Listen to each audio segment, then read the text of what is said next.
In NASCAR 25, we really saw the opportunity to do something different with the race day experience.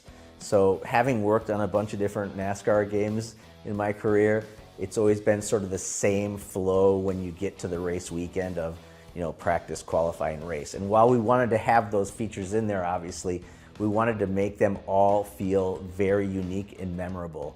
So to execute there, we've actually taken certain areas of each track and really built these scenes where we can show the car models in a different way. Traditionally we've only shown the car models once you actually get on track, and now we're using them almost like a character in a movie.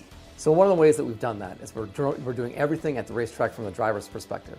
When you get to the racetrack, you're down in the pits, you're in the garage, you're intermingling with your crew members, with your team, you're in your car. There's no concept of what is a normal race day UI where you're just clicking through menus. You're actually the driver at the track in your car, interacting with your crew chief and your spotter. Everybody knows that iRacing is all about authenticity. It's not just a marketing slogan, right? The company was literally founded on this notion of being authentic first and realistic. We've talked a lot about car models and track models and laser scanning, but we haven't really gotten into the sound yet. And when you come to these NASCAR tracks, the sound is everything, right? In NASCAR 25, every engine sound that you hear is actually recorded from those real world race cars. And one of the things we're super excited about this year is the spotters. You have not one, but two real world Cup spotters that we're working with in Josh Williams and TJ Majors, and we've learned so much from these guys. Playing these games enabled me to become part of a community that gave me an opportunity to get involved in something that I love. My grandfather was general manager at the Martinsville Speedway for about 25 years. So just grew up around the track, listening to radios, didn't really know anything different. My parents they did sell souvenirs for Del Senior. So for 20 years they did that. So just always being around it. Being involved in a game like this is unique, man, and it's really cool. I don't think, it's not an opportunity that comes along to everyone all the time. So spotting started late 70s, early 80s. A few drivers just wanted an extra set of eyes just to kind of see the rest of the track where they couldn't see it. And then everybody started realizing it was a benefit for them. So then everybody kind of ended up with them every week. And then NASCAR finally made it mandatory, I think early 90s. Some bigger accidents, people got hurt, so they made them mandatory now. So there has to be a spotter on the roof before they let your car leave pit road. So one of our big focuses with NASCAR 25 is this notion of immersion and emotion. And we're really tapping into the emotional side of what it's like to be a driver. And one of the examples with Junior was we asked him, you go to a race weekend, when are you most stressed out?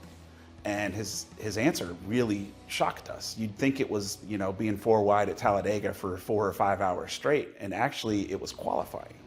And he said, when I'm the most stressed out, I'm actually sitting on pit road, I'm about to go out, I hear that car go by before me, official waves me on, and I know it's my turn. He's like, I got this taped up car, I'm ready to send it down into turn one and just see what happens. And not only that, but I'm the only car on the track, and I've got the entire industry watching me.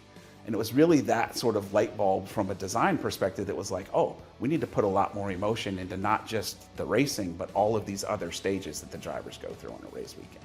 One of the good challenges, I think, for us trying to build this product is the sensory overload and putting you in the moment, like right before you get into the car, feeling like, the spectacle of the Daytona 500, the pre-race, all the build-up, bringing all of that in and trying to build the anxiety and build the nerves up in the user so that they realize how critical a moment is and they feel that pressure and anxiety to perform and succeed. And that's a fun challenge, but one I think we're up to the task. Visit NASCAR25.com for more information on the game, and make sure you follow us on social media at NASCAR25Game.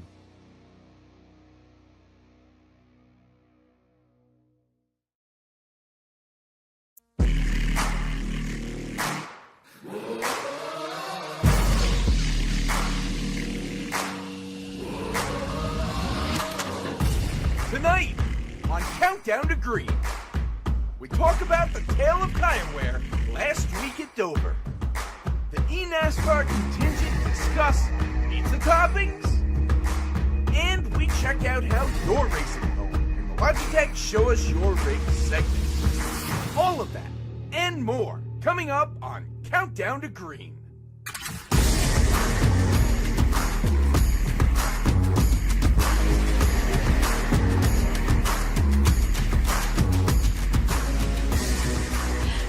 welcome to the eNASCAR Coca-Cola iRacing. This is Camille Salazar-Hadaway, and yes, this is Countdown to Green as well. We are running in Chicago. Today I'm joined, of course, with Alan Cavana and Ryan Vargas. How are you two doing? Feeling good in Chicago? Oh yeah, feeling really good, and happy Canada Day, Camille. I know you're probably celebrating nice, but I'm excited to get going here on the streets of Chicago. One of the most exciting road courses on the schedule, Alan. Yeah, one of the best races, one of the best weekends of the year. You can't tell the story of the Chicago Street Race without iRacing, without eNASCAR. That's so important to its history. That's why I love this race so much, and so important for so many reasons. Yes, it's definitely important for the series, and we'll talk more sim, but I have to ask you guys, because I know you're both going to the real world, there we go, race this weekend in Chicago. What are you most looking forward to, Ryan? Oh man, I'm excited to just get to the track. I'm spotting in the Cup race and the Xfinity race with Jeremy Clements and Riley Herbst, so gonna have some fun there. Gonna stay a little bit in the action there, Alan. I know you're gonna be there on my television. Oh, absolutely. I'll be right down there on pit road. It's a different reverse pit road. So many stories to tell. This race is such a challenge, but such a unique opportunity for fans to see NASCAR racing in their own backyard. I love to be a part of it all. Yeah, I can't wait to watch later this weekend. But let's get into the sim. Let's get into eNASCAR, because that's why we're here. We're counting down the race to Chicago. But before we do that, we have to talk about Dover, Ryan. Yeah, Dover Motor Speedway, always exciting. It got exciting early, by the way. We had 2 early yellows, but Alan, we saw it. Once those yellows went by, we got a case of green fever, and tire wear and strategy really showed its head here at this race. Yeah, that yellow ended up causing the strategy to be split, right? Some drivers thinking, hey, I can make it on these set of tires. Steven Wilson thinking he was one of them, ended up not being. He actually finished a lap down, had one of his worst finishes of the season. But other drivers, Ryan, were able to save their tires, not get bit by Miles the Monster, and get that wall. You can see it here, squeezing off the wall. I mean, it's such an interesting track Dover was, but tire management ended up meaning everything, Ryan. Yeah, and we saw guys like Ryan Luza, Zach Novak, those guys really starting to move their way towards the front. We saw right there Steven Wilson and Lusa getting into each other, but it was all Vicente Salas. He saved the tires and was able to bring home the checkered flag, his first win for the 2025 season, and effectively locking himself into the playoffs. That is huge for him. He's been knocking on the door of a win all season, and it was about time he finally got it. And right here, we're going to check out the Segment 3 driver standings. Vicente Salas leads the top leaderboard there, but I mentioned Zach Novak. He's one of those drivers who's right on his tail. Segment 1 winner, Zach Novak, by the way, and he's going to be itching for those playoff points. But I'm looking all around this board here. Steven Wilson, the Dominator. Right side. What's happening on the right side of the board? This is odd here, but you got other guys like Colin Keister, Seth DeMerchant, all waiting in the wings within 10 points there, ready to strike, Alan. Yeah, and just shows you how important these segments are. A little money, some playoff points. These are the overall standings, Ryan. Of course, Steven Wilson on top with his 5 wins. Tucker Minter. But then you start getting toward the bottom. The drivers don't have the win yet, have to race their way in. Ryan, we have a tie at 10th and 11th. That's how close this is with only a few races to go before the playoffs. Yeah, and let's give a shout to Jordy Lopez here. What an impressive season that he's been having. We talked a lot about Garrett Lowe in the past couple seasons, but right now, Jordy Lopez is leading that BS Plus competition team. He is leading the charge there, so big shout out to Jordy Lopez there. And Alan, we're going to check out some team standings here, but Travis Pastrana's Channel 199 Sim Racing leading the way here. Yeah, leading the way without a victory. So you know that is a well-balanced team because both the drivers doing well. Look what happened to Spire. They were in the lead. Steven Wilson has one bad race and they plummet out of the lead. He's carrying a lot on his shoulders for that team. ERA Motorsports moving up into 3rd. Great run for both those cars. Atlassian in 4th. And then William Byron. I thought they were going to come back. William Byron Esports. Nick Ottinger had the pole in Dover, but wasn't able to make the most of it. They're still sitting there 90 points back. But remember, you can make up about 70 points per race in the team standings. It's not over yet. It ain't over till it's over. No. Now, I know Dover was the 2nd race of the 3rd segment, and Steven Wilson didn't perform as we hoped. But what were your thoughts coming out of Dover? Well, you kind of hit it right there. Steven Wilson. Is the rest of the field starting to close in? Steven Wilson was kind of a non-factor at Dover, and really ever since this refresh, you know, he hasn't been the dominator that we've seen. Yes, he's been up front. Let's not pretend that he's not up at the front. But like I mentioned, you have the Novaks, the Salises, the Luzas. They're all starting to move their way to the front, and it has me questioning, man, are these guys really going to be starting to put the pressure on Wilson to perform as we get into the playoffs? Yeah, and when Steven Wilson faltered, it was a chance at Dover for Casey Kerwin, for guys like Bobby Zielinski to show what they had. They had great finishes, but it is go time for them now. They have to build off that momentum. These two are perennial contenders, but they have to start catching Steven Wilson before the playoffs start. Get some of those wins, get some of those playoff points. We're at a road course tonight. Bobby Z, he needs to capitalize. Casey Kerwin, former champ, he needs to capitalize. If Steven Wilson is showing any weakness whatsoever, the time is now. All right, well, we're going to have to see how it all plays out as the series progresses and segment 3 progresses. But for now, it's time to do one of our favorite things right here and check in with one of our drivers, Eddie Kerner, who is the Contender Series champ and also driver from Six Karma. From Chicago, deep dish pizza is the best. I'm Eddie Kerner from Chicago, Illinois. This is my first season in the eNASCAR iRacing Coca-Cola series. A win, to make it a success would be to win a race and just to prove I belong in the series. To be in the series is amazing. I've been through the pro ladder now 4 times, and to finally make it after 4 years of working my butt off finally feels good. And to be here doing this is so much fun. And hardest corner to perfect would be probably Rockingham. Rockingham 3 and 4. It drives like a mile and a half with it being so banked, but you have to hit it just right to run the top or the bottom. You got to put it on the wall if you want to run the top, and the bottom is so weird because the yellow line down there is so thick, and it's just a weird one. It's a weird one. Don't try and win the race in turn 1. Just take your time and just learn. Watch other people race and watch other people stream and learn their inputs. Tip-wise, how I'm applying my throttle, rolling into throttle, rolling on the brake. And now I'm going to learn a little bit more about the A car or the Cup car with side drafting, and it's all more prominent in these cars versus the Xfinity car I was driving. There are 2 games outside iRacing I like. Rocket League and Counter-Strike are the 2 I've played for a long time. I want people to remember that I was just a nice guy, and if you ever needed anything, I was there for you if you needed help or anything.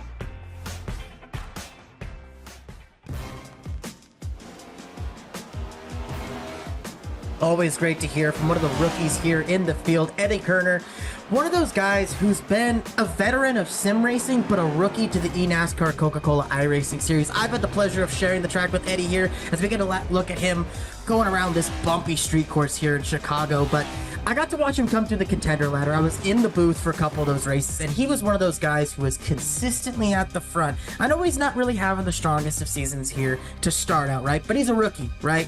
I'm not going to hold that against him. He is a strong and committed sim racer, and Alan, that's going to be one of the keys when he moves forward with his sim racing career. Yeah, and look, that's just a testament to the eNASCAR Coca-Cola series, right? How good the competition is, even with a veteran like Kerner and what he was able to do in the ladder climb, if you will. How good the talent is here, and is going to continue that ladder climb now that he's here. Happy that he is. And not to mention, he's just a nice guy, as he said. He wants to be remembered for being a nice guy. So you can't, dump on him a bit. You got to actually show him some love and respect for being that veteran. All right. Now let's get to one of my favorite segments where we get to check in with how you're racing at home. This is Logitech Show Us Your Rigs. And I'm excited to see what rigs that we have coming up. Alan, This first one is from Max. Ooh, screens galore. Maxed out. Great job, Max. I mean, total wraparound, 4 huge monitors. I mean, 1 little cable in the back. I mean, a nice camera. Look, A+, no notes. I mean, what notes could there be? Just need a little puppy or something. We know we love animals, but other than that, A++. I had to squint my eyes to see that cable. What a good job, cable management. This is our next one. What are you thinking, Ryan? Man, well, I like this sim. Nice and low to the ground. Nice like a race car, right? That's how you want to be in a race car. You want to be nice and low, but you see those red arrows right there pointing. Those are the little rumble features there, right? When you're not able to have a full motion rig in your house, having that little bit of rumble in the seat kind of gives you that seat of the pants feel. So really, really cool setup here for Mark. I really like it. Simple, but really effective.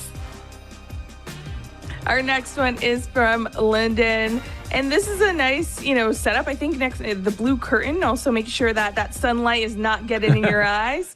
Yeah, look, this is a simple setup, and it's all you need to get involved in iRacing, into sim racing. We saw the best of the best and all the monitors. Yeah, that's great, but you just need a setup, a steering wheel to get involved. This is beautiful, and apparently he's a bull rider, so he's got to be on the move as much as he can. I like you bring him with you.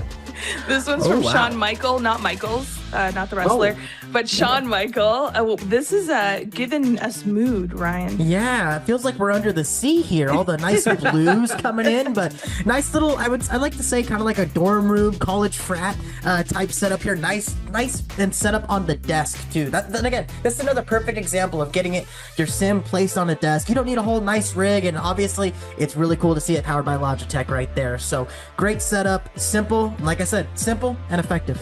Looks like simple a 90s and monitor. Effective. Yeah, I love it. Simple and effective. And this one, I think Chewbacca's peeking out from the side here from Ernie. Yeah, Ernie, I love it. I mean, you're into a lot of things. That Chewbacca, an R2-D2, repping Canada up there, maybe some Transformers, what have you. You're also iRacing. That's what I love. The pedals, the seat, the simple monitor. Into a lot of stuff, Ernie. Great stuff.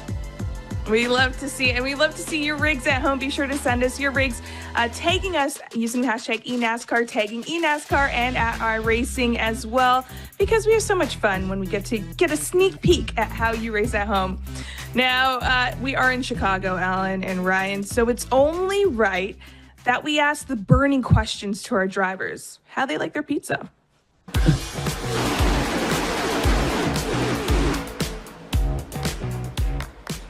Deep dish or thin crust? I have to go with that deep dish. For sure, thin crust pizza. I prefer thin crust over deep dish. I would go with thin crust. Chicago deep dish pizza, a little disappointing if I'm being honest. I would choose deep dish over thin crust. I prefer thin crust over deep dish. In my opinion, deep dish is just lasagna. We have some Jets Pizza nearby that I'm a big fan of their deep dish. I would say thin crust pizza. I prefer thin crust pizza. New Haven pizza is the best, no matter what. Deep dish pizza. I prefer deep dish over thin crust. Definitely thin crust. I prefer a thin crust pizza. Deep dish pizza. Deep dish pizza is the way to go. From Chicago, deep dish pizza is the best. Deep dish too greasy. I would prefer thin crust. I prefer thin crust pizza. Thin crust for sure. I like thin crust pizza. Deep dish pizza over thin crust pizza. I like deep dish pizza better. It's just a little more thick, more to enjoy. I'm gonna have to go deep dish on pizza. I would say I'm more of a deep dish kind of guy. I'm more of a thin crust pizza guy. Thin crust pizza is best. Deep dish, thin crust really in a pizza. That's cheating. That's like half pizza. Best pizza topping for me would be sausage and pepperoni. Italian sausage. Sausage. The sausage. I'm gonna be original and say pepperoni. Pepperoni. Pepperoni. Pepperoni. Pepperoni. Pepperoni. By far is pepperoni. Just pepperoni, that's all I go for. Best pizza topping, pepperoni. Pepperoni. Pepperoni without a doubt. Pepperoni. Pepperoni. I'm pretty traditional. Pepperoni. Best pizza toppings, pepperoni. Pepperoni. Pepperoni. Be pepperoni. Pepperoni. Pepperoni. Gotta keep it basic as the best pizza topping. Pepperoni. Either cheese or pepperoni. Straight up cheese. Just regular cheese on my pizza. I don't need anything else. I don't, no toppings, just, plain pizza. Just cheese. I'm plain. I just like cheese pizza. The best pizza topping has to be bacon. I like buffalo chicken pizza. Best pizza topping is olives. I would say the best pizza topping is probably mushrooms. Easily, mushrooms. All of them. Best pizza topping is anything but pineapple. Whoever puts pineapple on their pizza is crazy. Those people are insane. Pineapples on pizza are amazing. I do think pineapple belongs on pizza. I think it's pretty good. I am indifferent when it comes to pineapple on pizza. Pineapple does belong on pizza. I mean, I'm not really a pineapple fan, but I can't hate. I think pineapple belongs on people. Oh, lordy. this little wrong conversation. Me personally, I'm not putting pineapple on anything, let alone pizza. Pineapple does not belong on pizza. Definitely not. No pineapple on pizza. Pineapple should not be on pizza, no. Pineapple can go on pizza. I've never tried pineapple on a pizza, but I think it would be good. Nothing belongs on pizza besides pepperoni. I think pineapple deserves to be on pizza. Not my cup of tea, but yeah, sure.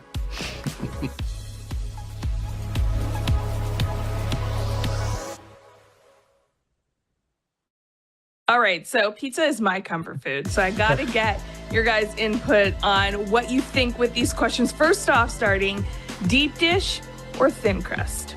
Look, I am a deep dish guy all the way. Give me all the bread, give me all the sauce, and give me all the cheese. Why? Don't skimp on me here. I want it all. No, I want more slices of thin crust. I agree with Mr. Riz himself, Graham Bolin, who said it's like lasagna. If I want something this thick, give me lasagna, not deep dish pizza. Wham. That's insulting. I'm gonna say it depends. Like if I'm walking with my pizza, thin crust. If I'm sitting down and enjoying a good meal, give me deep dish. All right, the next one, best pizza topping. As you could tell, a lot of the drivers are a little bland, or you could say traditional with their topping choices. Yeah, I don't know what Alexander Russell was saying with olives there. I'm going to give him a hard time for that. But for me, you can't go wrong with Italian sausage. I love me some Italian sausage on my pizza. A good one. It's a good topping there, Alan. I'm going to set the conversation aflame here and say my favorite topping, 100%, is pineapple. Pineapple on my pizza is 100% the best topping. That's what I get every single time. Cut his feed. Cut his pineapple and ham. Hawaiian. Hey, don't silence a man that knows what he's talking about, okay? Because I'm going to say also pineapple belongs on pizza and is probably my favorite topping, but also garlic, roasted garlic. You get little chips of roasted garlic going on your pizza. So good. And then obviously, I know Alan's answer, my answer, pineapple does belong on pizza. Was invented, Hawaiian pizza was invented in Canada. Okay, so you're welcome, world. Ryan, what do you think? What's the difference, Ryan, between a sausage and a piece of excellent fruit that tastes sweet? Come on. Look, you don't need to put that kind of mixture of taste and flavor complexes on a pizza. They don't need that. We don't need it. It needs to be savory. Well, savory and sweet. Okay, we like it both ways. Both ways. Camille, at least if we go out with Ryan, we don't have to share. So. Yeah, I guess. We order half and half. Okay, we'll order three, 1/3 toppings for each pizza so we can share together. But let's get the pizza talk going a little bit because we want to talk about the burning questions as we talk about deep dish. These are the questions about the series. These are deep dish questions. I'm going to be asking each of you a question. You're going to tell me, is it going to be served fresh? Or is it going to be burnt? So good or no? The first one, will we see more than 10 winners? What are you thinking here? Well, you know what? I'm going to serve it burnt. We are not going to have we're not going to have above 10 winners. We're going to get a few new ones, right? We got Atlanta coming up. We have the road course here at Chicago tonight. Might have a bit of a wild card, but we're not going to see more than 10. There's no way.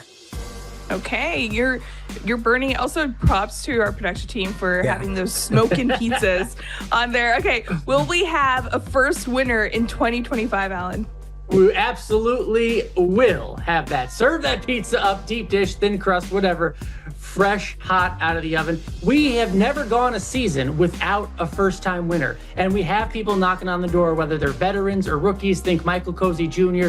We just heard from Kerner, who's joining the series, climbing the ladder. They've all got potential. We get one before the end of the year. Okay. Next question. We have to talk about Steven Wilson. Will Steven Wilson break the most wins in a season's record? Ryan, what are you thinking here? Look, fresh or burnt? I'm gonna have to serve this one fresh. You know, we've been giving Steven a hard time lately, saying that, you know, the refresh has changed some things up.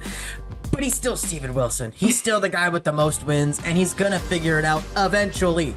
I think he's gonna break that record, no doubt in my mind. All right, Alan, this one's really burning. Will we finally have another repeat champion? Is this fresh or burnt? This is burnt. It will not happen. It will not happen. Hot take. Because, look, I'm putting a lot of money, putting my pizza dollars on Tucker Minter to win. Therefore, it won't be a repeat champion. He would be a new champion, and Ray Alfalla will remain the only one who has won multiple championships. This stuff's hard here in eNASCAR. So yeah, Tucker Minter does it, no repeat champion. All right. Well, maybe we'll have another hot take here. Will a driver with 0 career wins make the playoffs, Ryan? Yes, I'm going to serve this one up fresh. And I'm going to say that driver is going to be Michael Cozy Jr. Now, there's a couple guys who haven't gotten their first career win and are still on that fringe playoff bubble. But Michael Cozy Jr. is consistently one of the stronger drivers who is yet to win. He's going to be the guy that gets it done getting into the playoffs. And hopefully he finds himself a victory lane. But he's going to have to bank on points for now. All right, final one. Will Atlantean Williams Sim Racing retain their team title? Alan. Burnt Pressure pizza all the way. I'm sorry, guys. Look, I'm sorry. I'm going with Spire. Steven Wilson, too good. Femi's been running too well. Even if he had an off Dover, I think pound for pound, they're running too well. Steven Wilson's going to run so well that he's going to help carry that team. And at last season, those will be good, but wins count. Steven Wilson ultimately will carry that team to the title. All this talk just makes me want pizza. But before we get to grabbing a snack before the race, we got to talk about the track itself. Ryan. Yeah, this is a Chicago street course located in Grant Park in Chicago, Illinois.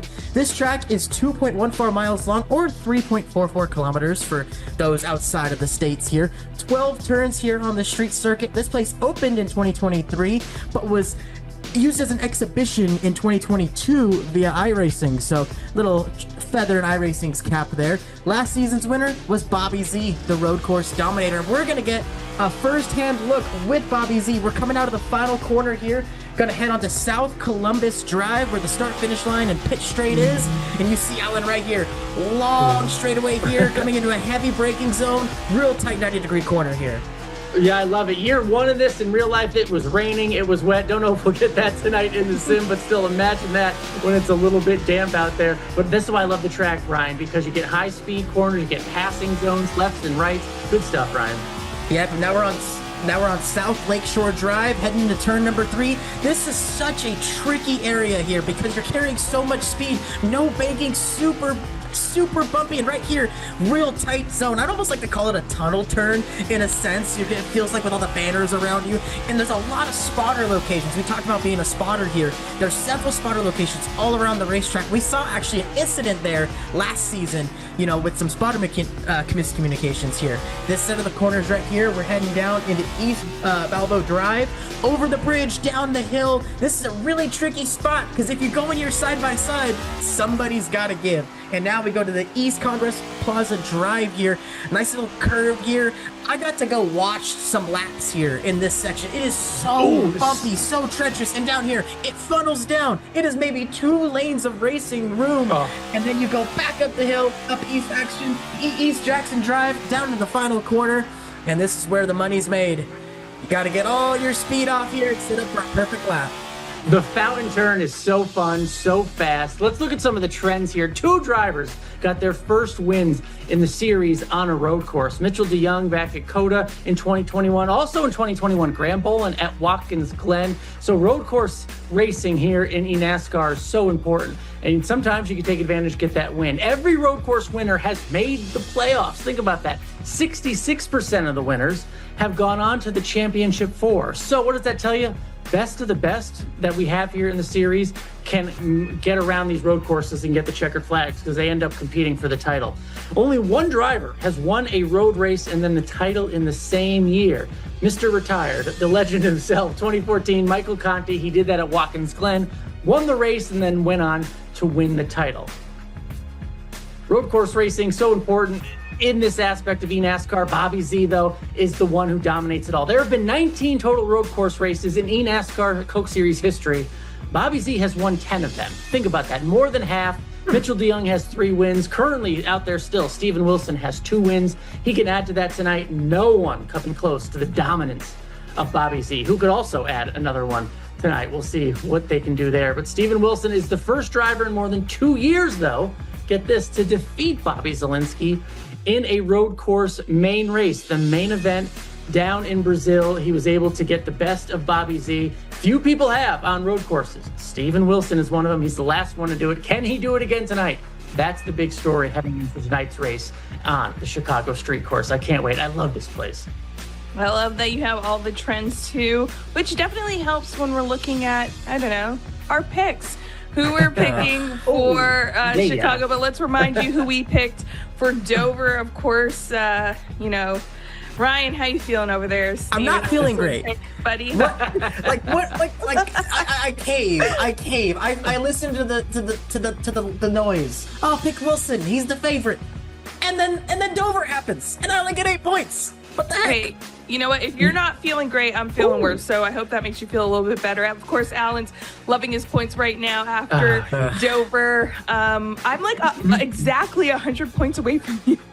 So sad. Not bad, right? Nice round number. Dang. All right, well, let's not look at this depressing points. Let's talk about our picks for today. Ryan, who do you have? Well, we've been talking about him all night. He's the dominator at the road courses. I have to go with Bobby Z. He is undoubtedly the most dominant driver at all the road courses. We saw the stat in Alan's trends. 10 of the 19 all-time road courses, Bobby Z has won. He's easily my pick tonight. Ryan, good pick, but look, you know when not to pick Steven Wilson. I know when to pick Steven Wilson. Okay. Steven Wilson was the last driver to beat Bobby Z on a road course, and he's going to do it again tonight. It's all about that strategy, the split when we get it tonight. Steven Wilson does it again. I feel like every time I pick Steven Wilson, bad things happen. So I'm not going to do that today. Instead, I'm going to pick Parker White, and I'm hoping that something happens because 100 points away from Alan. Are you kidding me? It's so sad. Any final thoughts before we head into Chicago, Ryan? Look, I'm just excited to go street course racing. This is always an exciting race. It is a very challenging track for these drivers. It's not your normal road course. It's bumpy. There's a lot of contact. It's going to be a true show here, Alan. Yeah, and again, can't stress enough what Chicago street course means in the history of iRacing, of sim, of eNASCAR, what that means to the real-life translation we're going to get this Sunday. That's why I love all this stuff. I love this track. I love the street that we're seeing, qualifying almost over here. So, you know, that makes a big difference, Ryan, especially on a road course and on a street course and what can happen where you start. We see that, I mean, you know, the utmost importance. So qualifying, it's going to be a big deal. Yeah, we see Casey Kerwin at the top of the sheet right now. Still got 3 minutes left remaining in times here. And it's right there. There's Bobby Z getting ready to lay down his lap. So we're going to be taking a look at that as the race gets ready to go. But, man, we're in for a show here tonight, Camille. Yeah, we're in for a show. And you know what? Maybe we're in for some pizza. Grab some pizza. Grab a Coca-Cola. Because right after this break, we got the show. We're going to have a great time. So stay tuned as we head into Chicago street race. From here at Countdown to Green, thanks for watching, and we'll see you on the other side.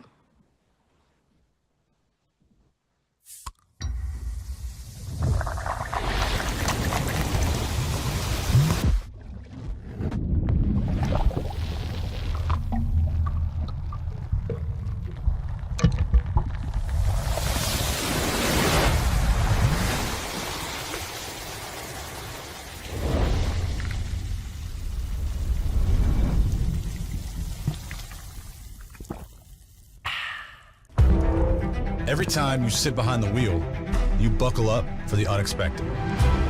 You get ready to take on the competition and brace yourself for the chaos, the speed, the weather, the unknown.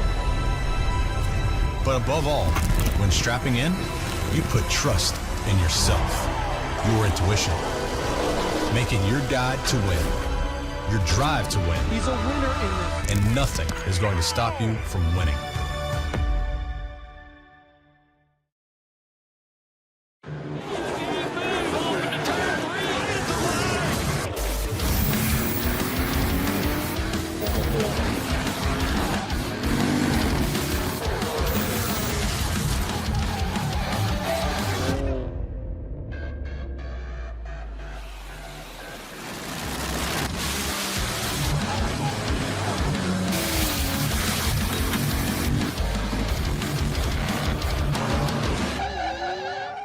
Welcome to the Proving Ground.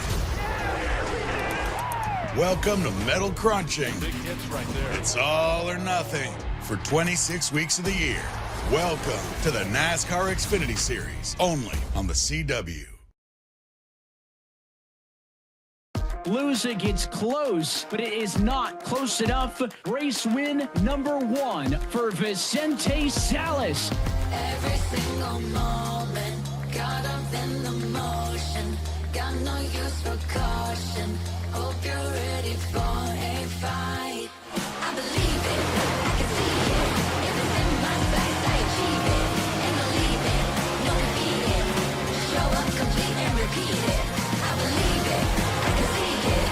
If it's in my sights, I achieve it. Ain't no leave it, no defeat it. Show up complete and repeat it. Every day, prove that game. I always go 100%. Start to end. Every day, prove that game. I always go 100%. Start to end.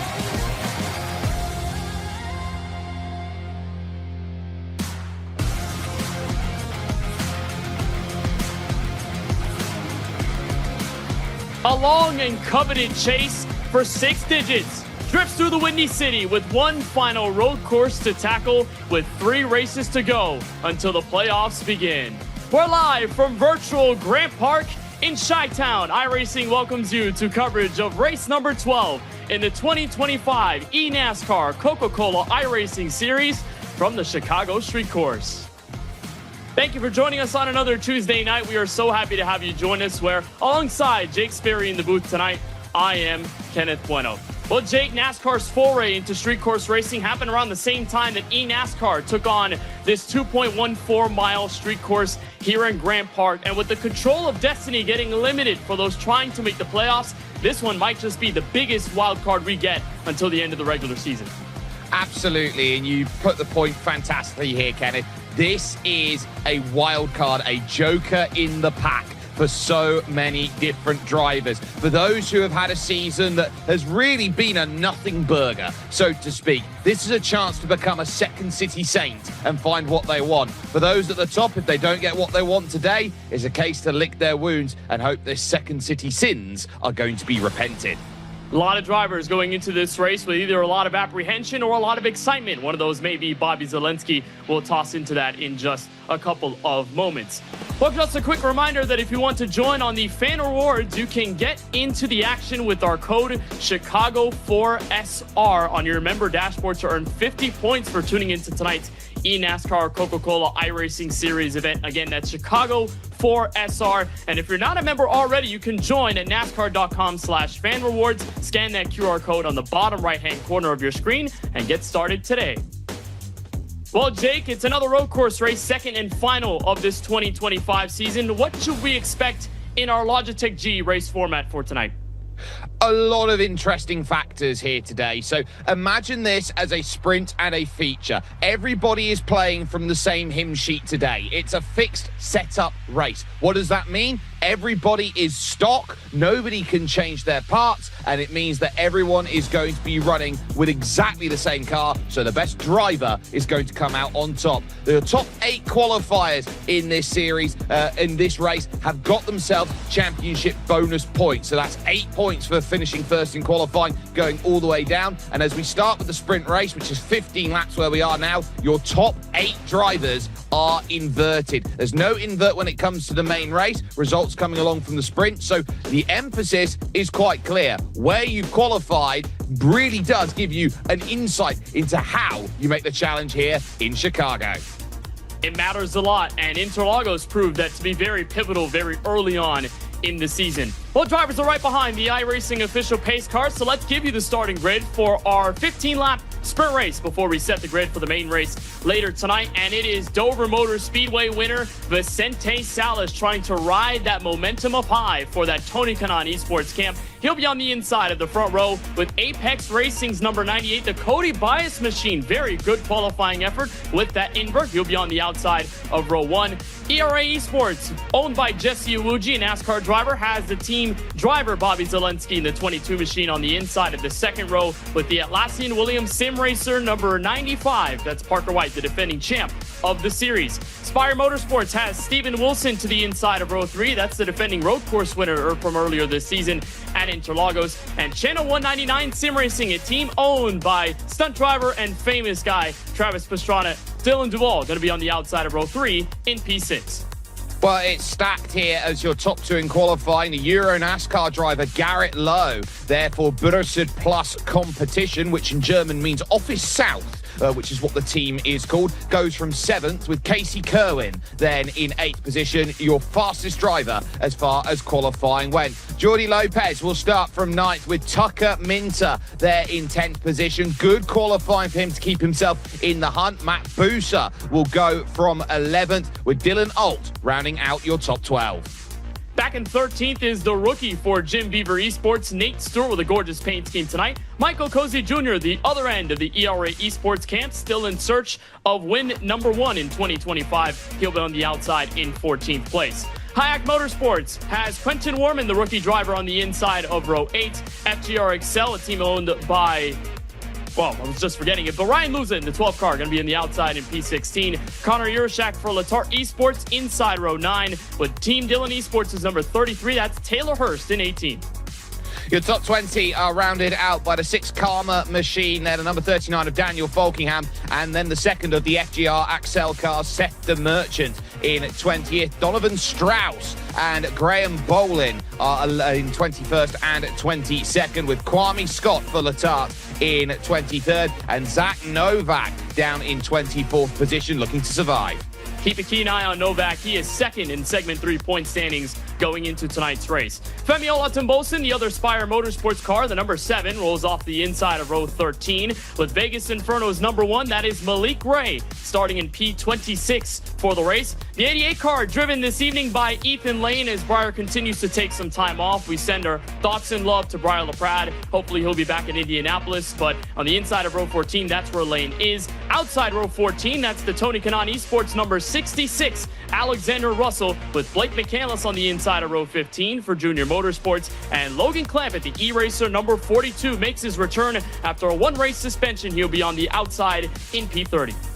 All drivers from 30th on back did not set a time in qualifying. That means that the rest of this field is rated by their iRating out there, which means Nick Ottinger and Michael Guest will house row 16, with Christopher Hill, the second of the Apex Racing cars, in what is row 17, along with Colin Keister. Tyler Gary there for E-Racer is going to be going from 35th, with Blaze Crawford, the rookie, in 36th. And then the final 4, Jimmy Mullis for Kevin Harvick Incorporated rolls off inside of row 19 with RFK Racing's Colin Bowden outside in P28. Final 2 in the grid include the other end of the RFK Racing camp. That's the 17 of Timothy Holmes, and 6 Karma's Eddie Kerner bring up the rear of this 40-car field in our sprint race here from the Chicago Street Course. Well, let's introduce our third member of the broadcast team tonight. That is our very own James Pike, and he's caught up with the driver sitting on the front row here from Chicago. That is the 24 of Casey Kerwin. Driving the Coca-Cola machine for the Kansas City Pioneers. Casey, just how tough is it to pass people here at Chicago, and how much does this track position matter compared to some of the other places that we visit? Yeah, it definitely means a lot, and we'll kind of find out together here if we can try and work our way forward. But yeah, it's always a bit tough, and with dirty air and just it's so narrow around this place. Like even just being tucked up behind people, you just kind of lose a lot of your sight lines, and it's hard to carry the same speed to set something up. So yeah, it's a bit tricky, but hopefully we can get through the starts cleanly and try and get a couple in the sprint and line up decent for the feature. But yeah, we'll see how it all plays out. He's got 2 top 5s in his previous starts here at the Chicago Street Course. Would love to have a third and would love to go a little bit better this evening.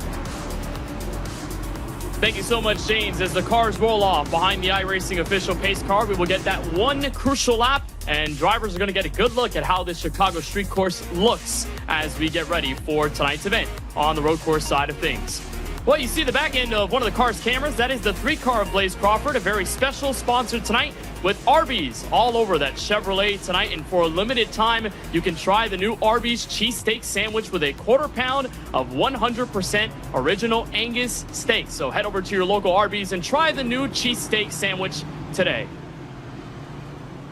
You know, the Countdown to Green crew were talking about pizza earlier on, Jake. I think with the cheesesteak, it's going to get me a little hungry. But as we get closer to the green flag tonight, we are going to be in for a wild show between this 15-lap sprint race to get us ready. Lots of drivers will be taking notes. Jake, what is it going to be all about with our Logitech G race analysis? Well, it's only 32 miles in terms of distance, so it's not going to feel like very much. But if drivers find themselves in trouble having to go down to the pits, it's 26 to 30 seconds that they will be running through. There's no limit on the tyre sets available here tonight, so it's going to be a case of everybody burn through them as if everything depends on it. And that pit window is based on the tyre strategy. This is one of the bumpiest surfaces that you're going to be fine, so you're going to see a lot of sliding about of the rear tyres, and especially when you consider there are 8 turns to the right on this circuit, there are 4 turns to the left. It is going to mean that there is going to be uneven wear around this circuit, even though this is a street track. Tyra was the biggest point of conversation just last Tuesday at Dover Motor Speedway. I don't think we're going to be seeing drivers blow up tires across this 2.14-mile road course here in Grant Park in Chicago, but tires will be a very big factor. You're going to make sure you hold on to the shoes of your race car before the end of the race. And remember, things will set up the feature race later on tonight, so wherever you finish here will determine where you start at the green flag of the main race. This is one of the most crucial corners around this Chicago street course. This is East Congress Plaza Drive, a sweeping left-hand corner, very bumpy, sticking to the inside wall, and it narrows up through turns 11 and 12, where for the first time tonight, Vicente Salas and Cody Bias will lead us off of the final corner and take us Chicago street course racing for the first and only time in 2025. 15 laps on the docket for a sprint race. It decides where you start in the main race later on tonight. Salas and Bias lead us to the front straightaway. We are green flag racing for the sprint race as they head to turn 1.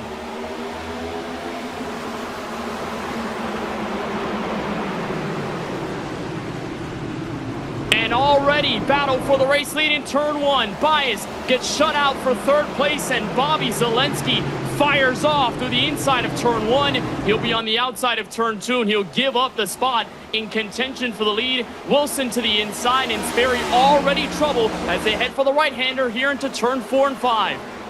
Yeah, troubles at the back were not part of the plan for many who were hoping that they were trying to work through. It was about from 12th position, 13th, around that area where the disasters came in. And this is a very narrow circuit at places. It pinches through the certain streets here of Chicago, and already there's searches for second, Bobby Z. And what a start from Steven Wilson to move all the way up to second position, defending the line. Going in towards turn 7, gives a half a door as they go through. And look at it, only 3 lanes wide as they run through. It's single track as you run through the Congress Plaza section. And as we look on with Garrett Lowe, nonplussed at the moment as he works his way through the narrower section of track, moving in towards turn 11 and knowing that this is going to be a sprint race where he's just looking to buy his ticket.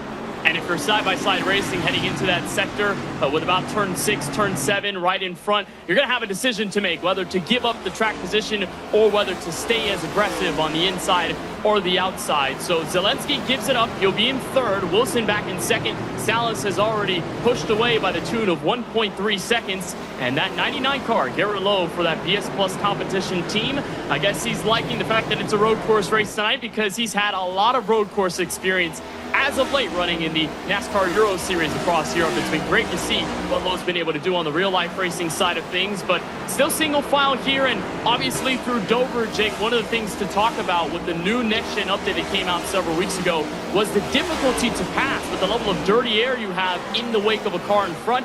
And when you've got a narrow road course like this, Jake, I'd imagine around here in this mid-pack where you're finding these battles in the middle of the group as Femi Alton-Bosun gets to the inside of Zach Novak down the straightaway, it's going to be super difficult to pass. Might want to be aggressive in these first several laps.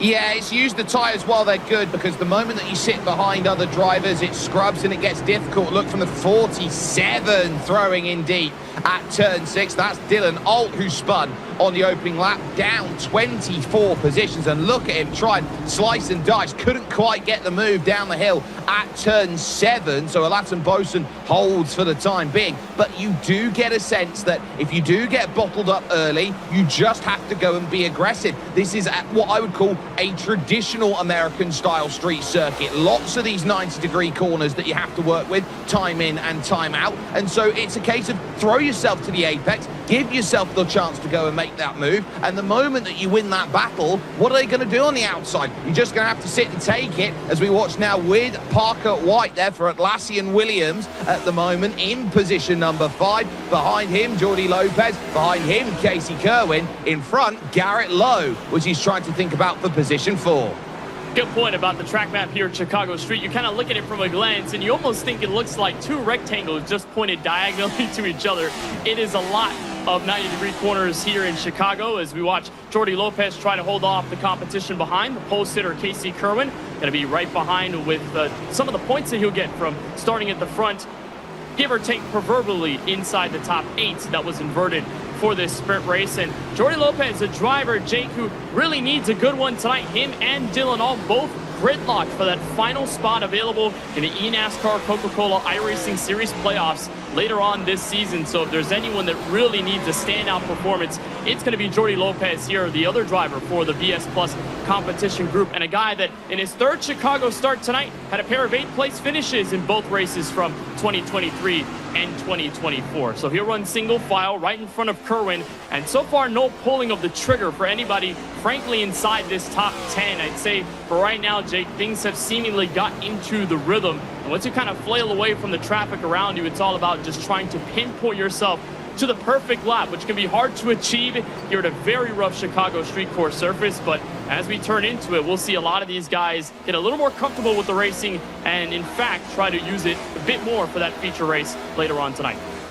Yeah, they certainly have to work, and Tucker Minter is one of them. 9th position at the moment, almost on an island on his own. He's lost the back of Dylan Duval in 8th position and has a bit of a gap to Cody Bias, who started, of course, on the front row here in this sprint, has already dropped his way back to 10th position. So it just gives you an element of how much you need to stay with the train. You're working around here, especially going in towards turn 6 right now. You're going at over 145 miles an hour, and you've got to get the car slowed down to just 55 as you hit that next turn left. So every single corner that you've got going on for the driver from Warrenton, Virginia, you're trying to sit down and say, well, we got to get it slowed, and you've really got to get it slowed into these corners because you're dropping pretty much almost all the speed. You've got to work hard to stay within that group, and that gives you an indication of what we've got, because the William Byron Esports Bracket Challenge is in full swing, presented by Logitech, and it means that it's a case of who wins over the driver that's there. They're seeded 1 through 32, and the question will be who is going to find themselves in the final by season's end. You know, Jake, it's the first day of July, but we're getting a feel of that March Madness. The bracket challenge for the William Byron Esports Camp. That's on the side of Tucker Minter Chevrolet alongside his teammate Nick Ottinger, who captured the pole just last Tuesday at the virtual Dover Motor Speedway. So they're going to be promoting that bracket challenge that starts tonight here at the Chicago Street Course. It's a very interesting place to begin a challenge where it's going to be a race-by-race mono-e-mono basis. There's Kerwin to the inside of Jordi Lopez. Easy done pass through turns 4, 5, and 6. Going to be down this long straightaway and into the hard-braking left-hander. One of the key braking zones and passing opportunities here at Chicago. You don't often see the passes happen in that very fast right-hand kink into the very narrow corner that has the McDonald's banners all over it. But between these two Chevrolet drivers, they seemingly worked it out amongst themselves, and Kerwin now +1 since the drop of the green flag. Matter of fact, +2, started 8th on this grid here from the sprint race. So right now it is Vicente Salas up by 1.5 seconds. And Jake, this seemingly looks like a similar position to what we encountered at Interlagos in Brazil earlier on this season. It was the Vicente Salas show. He led every single lap in that sprint race and commanded the field swimmingly. It took until lap 1 of the feature race for Steven Wilson to get by and cruise to the victory, what was his first or his second of the season after Daytona. And so far, in command as you watch on board with Blake McCandless trying to go toe-to-toe with Blaze Crawford, the 3-car right in front. Well, McCandless there running through finds himself in a really interesting situation right now. You've got to try and hold yourself into play. You've got to try and make sure that every position can be found. And Blake here right now staring down the fact that he's there dealing with Blaze Crawford. Almost ran into the back of Femi Alatin-Bosun a little bit earlier on. But it's now about that group behind as well of Eddie Kerner, of Seth DeMerchant, of Colin Bowden and Logan Clampitt. They're all thinking, what can we do to move on? Because this is the rear of the field with 3 cars out, Ethan Lane, Christopher Hill and Timmy Holmes all out in the early goings. You're now starting to wonder, where are you going to find these points? Where are you going to find these places? And if you're, for example, Colin Keister, can you hold Nick Ottinger off? Answer's yes, but now Jimmy Mullis is given it a chance here, going down into 7. And you're watching the 40 car up in front. That's Connor Euroshak, the rookie driver, who has done rather well over the late course of his rookie campaign in the eNASCAR Coca-Cola iRacing series. Picked up a pair of top 10s in both of the short track efforts at Iowa and at Dover. The Canadian trying to become that main man for Rookie of the Year honors, but also going to try to get into the playoffs for the first time in his Coke Series career through his first season. Holding off right now, that trail of cars behind in Colin Keister, Nick Ottinger, and Jimmy Mullis, all of them separated by several tenths of a second. And we're looking on board with Blake McCandless at that moment. And in the case of Connor Euroshak, we've seen a ton of fall off. For McCandless, it was about 2 seconds of fall off from the best lap so far, set at a 127, and then it was just about a 129 one of the last time by. For Euroshak, kind of more of a consistent effort, 127.7. Last time he crossed the start-finish line with the best effort of a 127.2 in that beautiful Chicago-themed Chevrolet tonight, rolling into the corner. He's 22nd at the moment, and Jake holding on to track position quite nicely, but letting Russell and company up in front, 21st on forward, pull away down the straightaway. It really is a beautiful livery there, and Connor Euroshak, of course, one of the rookies. We haven't seen a rookie up there finding what's needed. The rookie points there, you can see it's a case of 26 over Blaze Crawford, so you would say, right, put that in the back pocket. This is still a really good margin to go and work with, but we haven't seen a first-time winner yet this season, and that's certainly been something else that I'm sure will be keeping a lot of drivers a little bit honest in the middle of the field. This has been one of those seasons where you sit down and you look at it here, Kenneth, as one where you say, right, it's where experience looks like it's paying off here in eNASCAR. Yeah, in 2025, it's been the table of giants between the dominant Steven Wilson winning 5 races this year. He's close enough to break that single season win record, which is at 6 if he's able to win 2 more. And then, of course, Tucker Minter catching fire through the mid portion of the regular season, and then the other drivers getting victories. But so far, it's been domination between Wilson and Minter. Well, we looked on board with Connor Euroshak, the first end of the Latar Esports group. Here's the second driver, and Kwame Scott, as he rolls up through the mid-pack in 20th place, trying to catch Taylor Hurst, and Vicente Salas has kept his command up at the front. Still about a second and a half plus some for Salas right in front of the 77 car of Steven Wilson, coming to 7 laps to go at the end of the sprint race. But from what we witnessed at Interlagos earlier on this season, and I'm going to use this as a big reference, Jake, we saw Wilson and Zelensky catch up in the late stages. That's where Salas couldn't get the front grip going, and he told us then the front grip was kind of going away in those final few laps of the sprint race, and then through the feature had to deal with the car in front of Wilson trying to go out and win the race almighty in turn 1 through turn 5 through lap number 1. But there's Wilson trying to chase him down. He was just about the same lap put down as Salas did the last time through. It's still a second and a half, and right behind Bobby Zelensky trying to hold off a hard-charging trail of machines from Lowe, White, and Kerwin back to turn 1.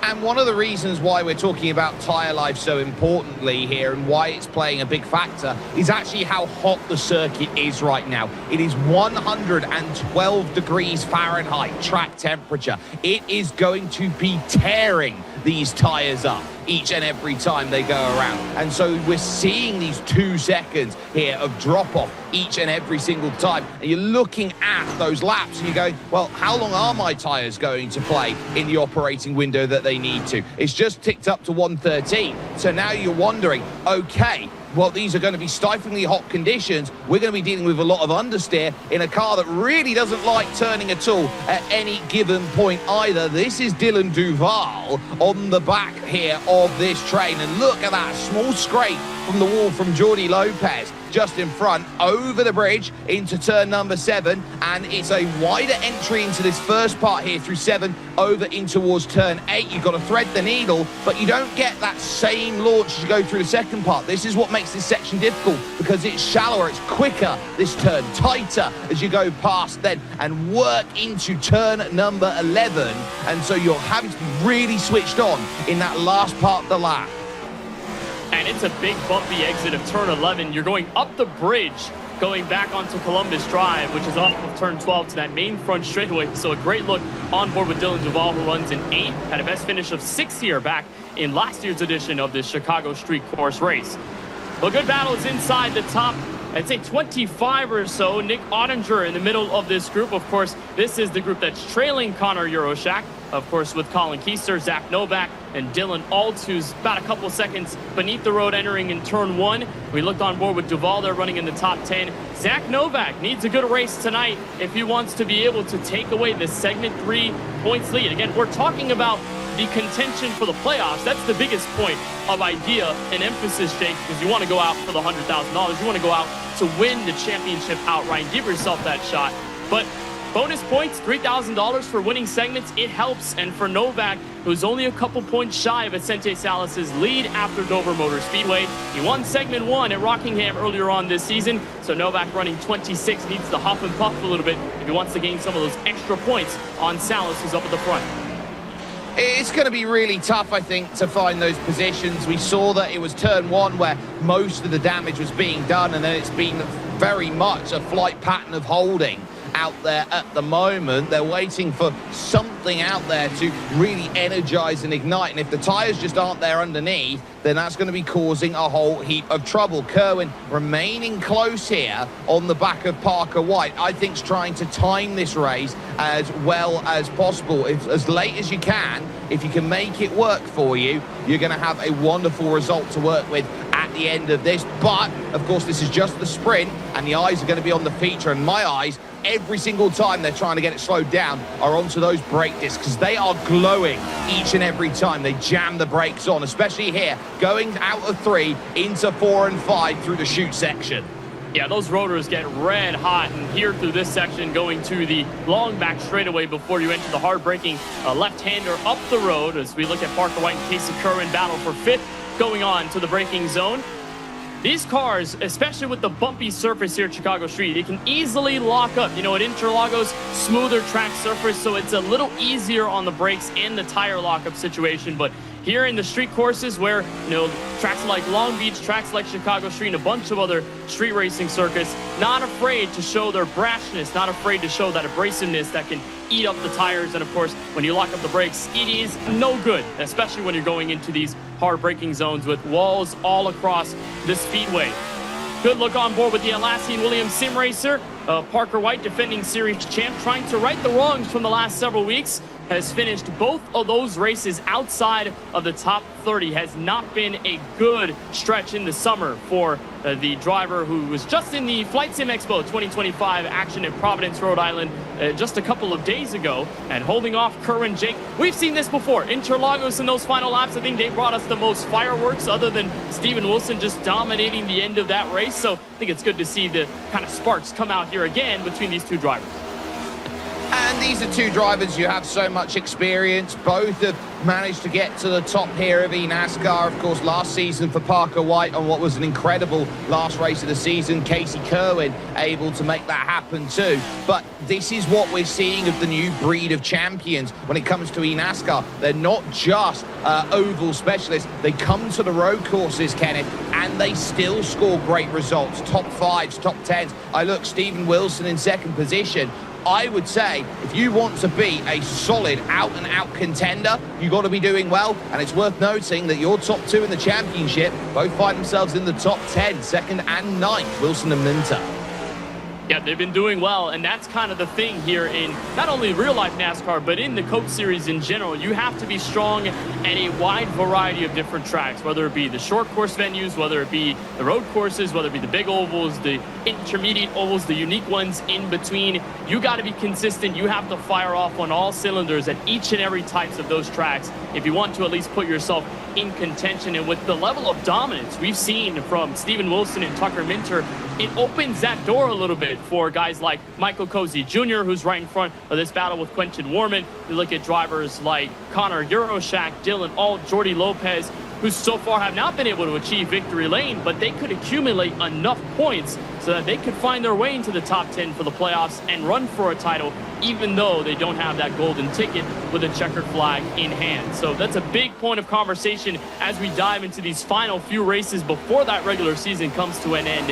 If there are not enough winners to spread across the top 10 in the playoffs, then how do you point your way in? As we get a look here with Nate Stewart. Beautiful paint scheme with the 5 car tonight. The Ford Mustang running right behind Daniel Falkingham's 6 Karma Ford. And Jake, I ran an official race earlier on this afternoon to get a better feel of the Chicago street course. And number 1, I was terrible. But number 2, Nate Stewart had this paint scheme on, a gorgeous looking car as he runs inside the top 15. And he finished second in that official race, by the way. Yeah, he did a very good job there, and the Misadventure Life car right now, that number 5 Ford, is certainly trying to work its way through right now with Daniel Falkingham in front, Quentin Warman there, Michael Cozy Jr. all in play. Your top 10, as they started, have all kept themselves within the top 10, but I look at a driver like Nate Stewart, -2 for the day. Daniel Falkingham, one of your biggest movers in the field so far, he's +5 out there as we hit a couple laps to go. Alexander Russell and Colin Keister, 2 incredible movers out there. And speaking of which, I've just found a bit of battling as we watch Quentin Warman out there right now, +2 for the day so far, from 15th up to 13th, going through the opening corner right now. Simrig really close to the end of the bed, which means he can jump out of bed, jump straight into the rig, and have that from morning, noon to night. Race, race, race. That is a large bed board where the feet are. I don't think I've seen a bed with the board being that tall from the mattress, but Warman is right up against it, running in P13, and there's a mistake right in front, a crucial one. Michael Cozy Jr. going into the tire barrels, and he's going to take more out with him. Ryan Luza, Taylor Hurst among those involved, the 3-car melee as they were coming through turns 4 and 5. That's a huge one, and it was at the most narrowest section of the circuit. That track could have jammed up so quickly, and so we've seen a lot of these cars work their way through, keep themselves out of trouble, but there were 4 or 5 that took a hit as they went through, and they will have to nurse themselves all the way home. Michael Cozy Jr. has picked up the black and orange mechanical flag for it, which is an indication of damage. He won't need to serve it before the end of this race, but Barney waves the white flag for Vicente Salas, who seems to be the hot hand at the moment when it comes to this racing, Kenneth, because he got the victory at Dover, and now he's looking like he can do it all, and there is nothing wrong with that. Steven Wilson has only been catching a whisper of him at the moment, running up through turn 3 into 4 and 5 once again. He's getting louder, but by only a couple of decibels, it has not been enough to shake up the battle for the race lead. Down the back straightaway, Vicente Salas will have a couple more corners left. Very difficult end of the circuit as we'll get a quick replay as to what happened entering the braking zone in turns 4 and 5. And that is a typical case of wheel hop. Rear end just stepped out. The ERA Esports machine goes into the wall. And again, it's so narrow, there's nowhere to go. It's a blind corner as well. So there goes Taylor Hurst. There goes Ryan Luza. And the rest is history. A reminder that the finishing positions here in the sprint race determine where you start when the feature kicks off later on tonight. But through East Congress Plaza Drive, through turn 11, it's up through East Jackson Drive for the final time in the sprint race. Vicente Salas, who seemingly has the hot hand here in the Coke Series, is going to grab the sprint race victory just like he did in Brazil earlier on this season. Checkered flag in the sprint race. Vicente Salas wins it from the Chicago Street Course. That is what you call a drive from the front. It's not the most popular way you see victories, but if you want to go and make championships happen, you have to command from the front of the races and dominate. That's what Salas has managed to do, and that is going to be one he's going to have a huge smile about by the time he gets himself into play. As we see some of the last cars looking to make their way over towards the line, and we've got a good battle out of the final corner. Colin Keister there ultimately finding a way to hold Dylan Holt. A lot of these guys beneath the top 20 and 25 coming across the final corner. Good battle for 27 as Seth the Merchant and Logan Clampett go at it for position off the final corner. So Vicente Salas grabs the sprint race victory. He will start up at the front of the main race. That will be 30 laps in distance here tonight from virtual Grant Park. Let's get a moment to talk with the sprint race winner, Jake Sperry. Vicente Salas gets it done.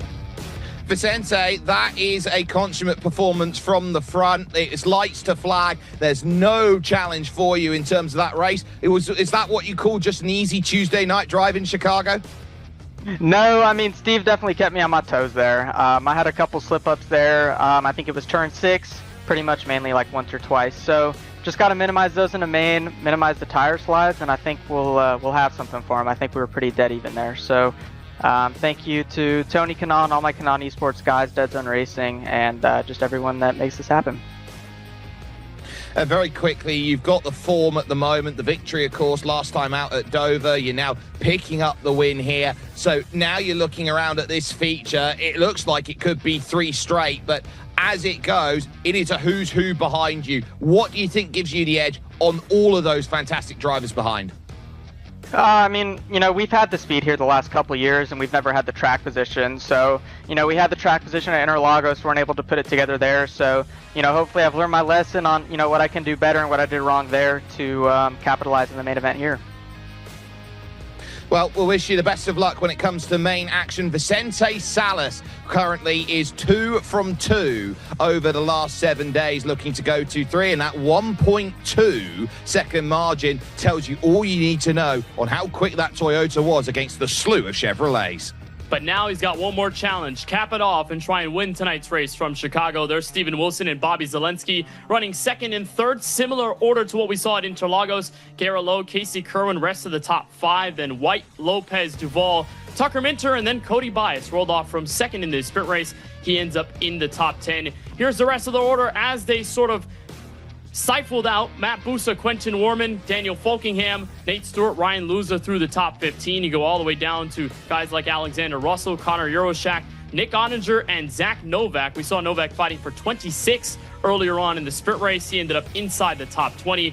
And then the final group, Colin Keister, Dylan Holt, Taylor Hurst. You know, a lot of these drivers were either on the back foot from lap number 1 or were the several drivers kind of involved in the incident entering turns 4 and 5. That includes Michael Cozy Jr., Doc back in 35th place with Malik Ray, Ethan Lane, Christopher Hill, and Timmy Holmes rounding out the top 40 after our 15-lap sprint race. Again, this will decide the running order as we get the green flag for the feature race later on tonight.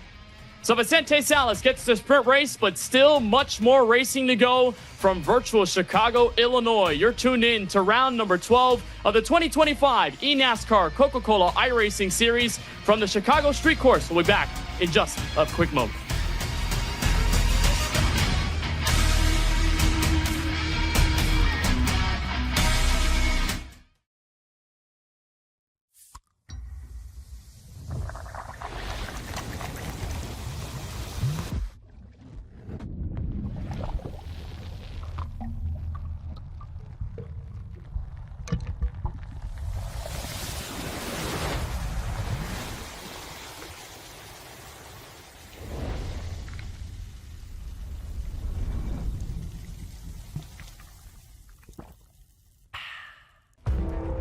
Every time you sit behind the wheel, you buckle up for the unexpected. You get ready to take on the competition and brace yourself for the chaos, the speed, the weather, the unknown. But above all, when strapping in, you put trust in yourself, your intuition, making your guide to win, your drive to win. He's a winner in this. And nothing is going to stop you from winning.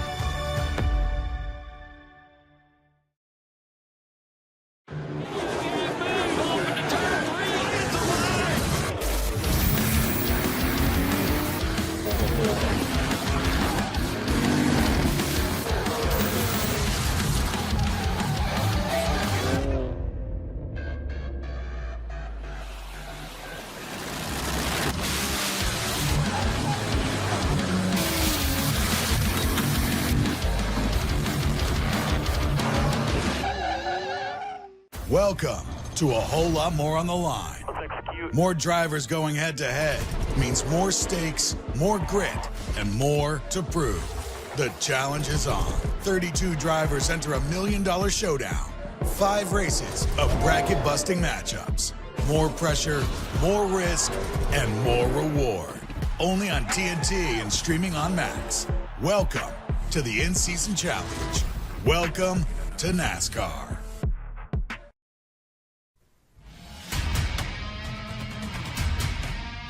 This portion of the broadcast is brought to you by Coca-Cola and Arby's. Logitech G. Through design, engineering, and a love of driving games, Logitech G takes racing simulation to another level.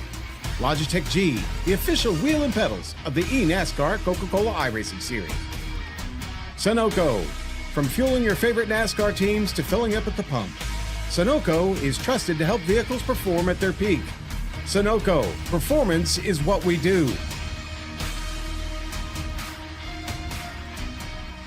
Welcome back to the Chicago Street Course Sprint Race done, ready for the feature. And just a quick reminder that if you want to hop into the fan rewards tonight and get those extra 50 points for tuning into tonight's race, you can put in the code Chicago4SR. That is Chicago4SR. And if you're not a member, you can join right now with our NASCAR.com/fan rewards website, and you can also scan that QR code on the bottom right-hand corner of your screen to join today.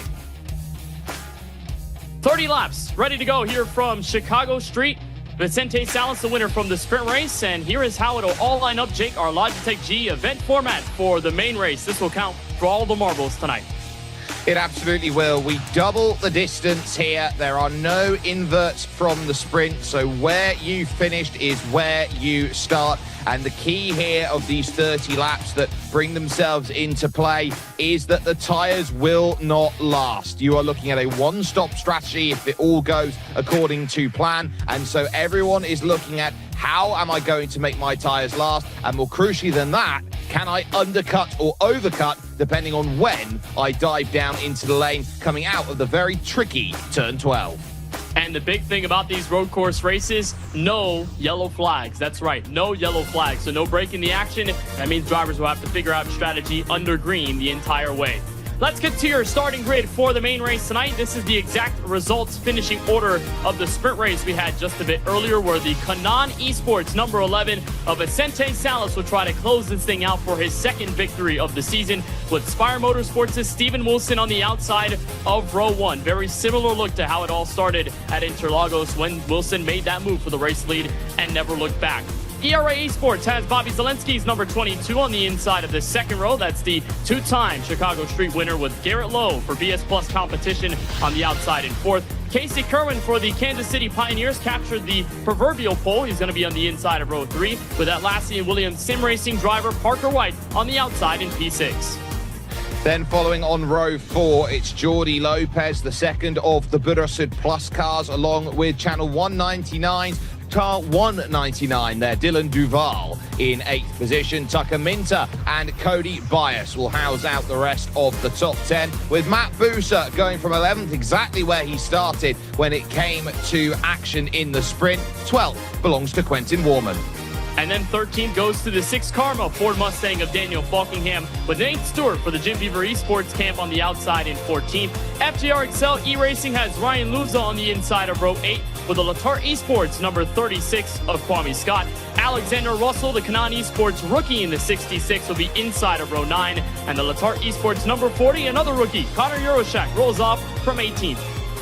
Talk about wealth of experience after the rookies. You've got Nick Ottinger and Zach Novak then on row number 10. That tells you all you need to know about experience. Colin Keister having a very good climb up the field, then found himself gaining 13 to now start 21st. Dylan Alt, by comparison, dropped double digits, 10 places dropped to now start 22nd here. Taylor Hurst will go from 23rd position, and then it's Jimmy Mullis who will be starting from 24th after lining up in 37th. Donovan Strauss going to roll from the inside of row 13 in 25th, with the E-Racer number 69. That's Tyler Gary on the outside in 26th place. Vegas Inferno has Michael Guest inside row 14 with the other E-Racer Toyota. That is Logan Clampett in the 42 in 28. Before you find the second FGR XL Toyota of Seth the Merchant inside row 15. And rookie Blaze Crawford for Team Dillon Esports rounds out tonight's top 30. Well, 9 places from sprint to feature for Eddie Kerner then in 31st. Femi Alaton-Bosun is alongside with Blake McCandless and Colin Bowden, who in that last race were the last finishers on the leading lap. It then leads Michael Cozy Jr., the first of the retirees, who now goes from 35th position alongside Graham Bolin there in 36th. And then the 4 drivers with troubles in that 15-lap sprint race earlier on tonight. It starts with the Vegas Inferno number 1, that is Malik Gray, with the Ethan Lane car, the driver of the 88 for Junior Motorsports, Christopher M. Hill in the 96, and Timothy Holmes rounds out the 40-car field for our longest race of the night, the 30-lap feature here from Chicago Street Course. Well, Jake, this is the long one of the night. This one will matter more. Strategy will kick in a ton. With our Logitech G race analysis, what do we have?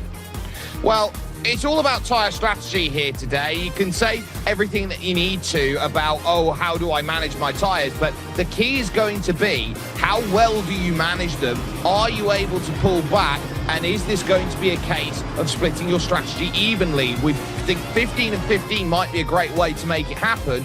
But if you can go a little bit longer, you can get that overcut, and you're trying to give yourself a couple of laps to make that tyre life work and to get an advantage. A lasting advantage, I would say a couple of laps will give you an extra couple of seconds worth of pace to go and chase with. But of course, the longer that you stay out, the more you're on those old tyres and the more you're going to start dropping back. So it's a game of checks and balances, but right now, whose numbers add up?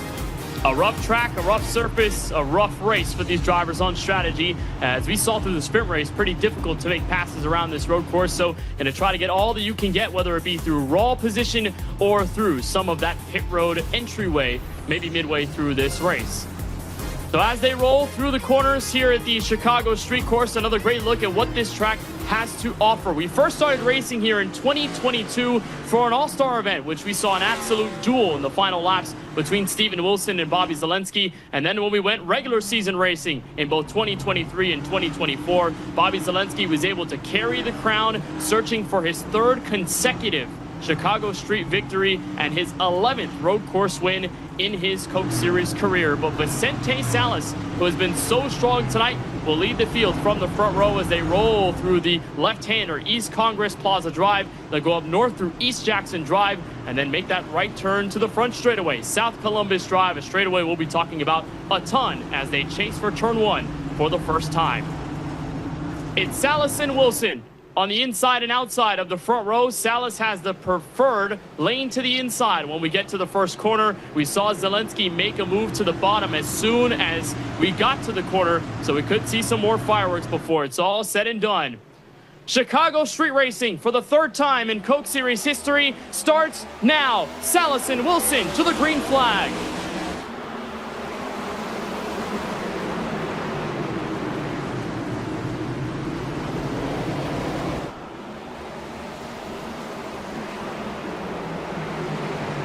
And big-time trouble behind. Kwame Scott, Zach Novak among those involved in a tussle off of turn number 1, and they are still going at it. At the very background of this field, Garrett Lowe gets to the inside of Casey Kerwin. They'll trail into turns 4 and 5 for the first time in the feature race so far in control. Vicente Salas up by 4-car lengths to the back straightaway. Yeah, that's a wonderful start from Vicente Salas. Staved off the threat of those who would look to lunge, but it's now 4th on back where the challenge is, because Garrett Lowe on the outside has to work hard with Casey Kerwin trying to find a way through. Now he's going to have to go the long way around turn 7, and it's single track when you head to turn 8. Kerwin not looking to relinquish here, but it's on the wrong side of the road. Has to give it up through turn 8. And looking at their troubles, though, through the middle. Look at that for the 66. Finding troubles. Alexander Russell pinned to the wall. And it started with Ryan Luza going into that tough braking zone at about turn 7. Very narrow, and about 3 to 4 cars got involved in that. And that also includes Taylor Hurst, who was involved in the big crash late in the going of the sprint race, so they'll be on the back foot early. Kerwin gives up the potential spot to gain on Garrett Lowe. That'll be for 4th as they enter back to turn 1. And look how far away the top 3 have come away from everyone else, Jake. I think we were expecting that, to see Salas, Wilson, and Zelensky be the commanders of the field, but we really didn't know by how much of a gap they would have after the opening lap, as Kerwin would try and die it up for the second time here on Garrett Lowe down the straightaway to turn 4. Yeah, picking up that run out of 2 that gives you the launch over to 4, that gives you everything that you want in terms of that pass, but you need to try and get yourself alongside by turn 3 to command that space, because again, a lot of these corners are single file as you go through. You're fighting for apexes around here. You are fighting to win corners out there. You're not looking to win places, you're looking to win corners, and every time you're sat behind, you don't have a chance to win that corner. Kerwin, though, lining one up, throwing one down the hill, over the bridge there to the railway tracks, heading towards Van Buren Street Station, and gets that pass fantastically. Garrett Lowe, immediately from being overtaken, is on the defense again, because the Atlassian Williams car of Parker White wants to throw himself in, and this is how it all kicked off on the straight. Contact in the middle, and you just have to try and find a place to go. Look at the accordion. It's 4 wide in turn 1. I'd say, Jake, at a road course and even at most other oval tracks, yeah, it does not work. Kwame Scott getting turned around and all of that. That was the first incident. Then here's the second, is that we're going into the corner. That's Ryan Luza, that blue, white, and black Toyota Camry in the middle. And as he goes into the corner, I think may have either had some help. Yeah, he did, from the 39 of Daniel Falkingham. And because how narrow this track is, especially where that corner is, Russell, Taylor Hurst among those, Nate Stewart also getting involved for the piece of it. There's literally nowhere to go. You got to go either to the inside or the outside wall, and there is no in between when there is a car perpendicular in the middle of the asphalt. There's really nowhere to go, and for those drivers ending up in trouble very early on. And we saw that battle for 4th that has simmered down. Kerwin made the move to the inside, and he's got it for the moment as Steven Wilson tries to stay within a second of Vicente Salas. This was the point early on in the sprint race, Jake, where Salas was able to find his way to cruising to victory. Wilson now has to make sure he's within at least touching distance to get around that 11 car. Well, this will give you an indication of where pace is. We saw how Vicente Salas was very good in the early pace, but it was a case of looking around and saying, what can Steven Wilson do? He was protecting his tyres very well over the course of the stint. So if that's a case where Vicente Salas can go out and build a gap, that's fine. As long as Steven Wilson can stay within a second and a half, he will get the benefit of the tow down the straight. So that's what he's trying to play with at this point, save his tyres and give himself an opportunity to race later on into this main and give himself the chance to attack back. You've got drivers all around the field who's looking to make up some good progress. Quentin Warman is one who is up too. Watching these 2 drivers in front, Dylan Duval and Tucker Minter. Minter +1, -1 for Dylan Duval. Those 2 have swapped over the course of this start. Small changes, but in the case of this Chicago street course race, it'll matter a ton when the field starts to thin out a little bit more, and you've got a much more difficult approach to catching up to traffic right in front. As Duval holds on to 9th, Quentin Warman, the final driver in that top 10 at Hayek Motorsports number 50, and as Chevrolet rolls through the corner down the long straightaway, going back into the hard braking zone that we've seen become a big point of contention. That is turn 6. A left-hander through, and there goes Duval with Minter and Lopez right in front. Lots of guys that need good runs tonight, and as we dial into the playoff picture, plenty of the names are in that top 15 to 16. Duval comes into tonight's race 11 points shy of getting into that top 10 via the point standings, and right now he'll be +3 with Jordi Lopez +10, and the gap is that 3-point difference all the way back to Dylan Alt through the sprint race and from the first 4 laps tonight. And Jake, again, the big topic was we've seen so much domination. It's top heavy for winners this season. We haven't seen as many new contenders get to victory lane, so we may just be in that point at the end of the regular season of who points their way in, who's the most consistent. I think this is a consistency game. There's not really much that you can do about it. Dylan Alt's race very much has been recovery all night long. 12th down to 22nd. He's actually gained 5 off of all of the melee off the start of the race. He's on the back of Nick Ottinger, Nate Stewart and Ryan Loser, for example. So I think he's still got room to progress and find a couple places. So I wouldn't say that this championship fight for the top 10 to book that place in the playoff is completely in the books. It could be a very, very close picture by the time that we leave Chicago here tonight. But it's about racing your own race right now, because for some, this is damage limitation. For others, this is a chance to go right up there and prove what you've got. The 29 now throwing down a bit. Jimmy Mullis looking for any opportunity through. That's on Timmy Holmes here, who started at the very back, has gained 11 places in the first 5 laps, and eyeing up Alexander Russell, who's looking for a way through on Blake McCandless.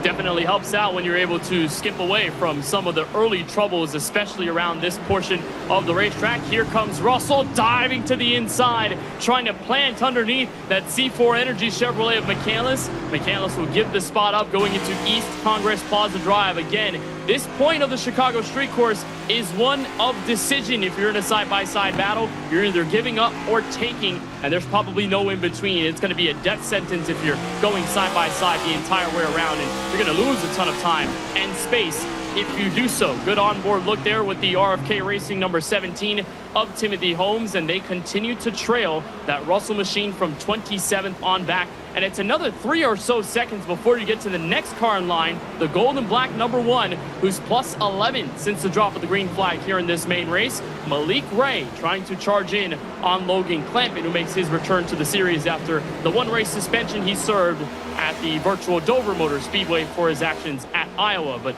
so far, Jake, really good to see these battles in the mid-pack, and Bobby Zelensky starting to close in on Steven Wilson, bringing Casey Kerwin in tow. So the fireworks may indeed start from second on back. Salas is going to love that.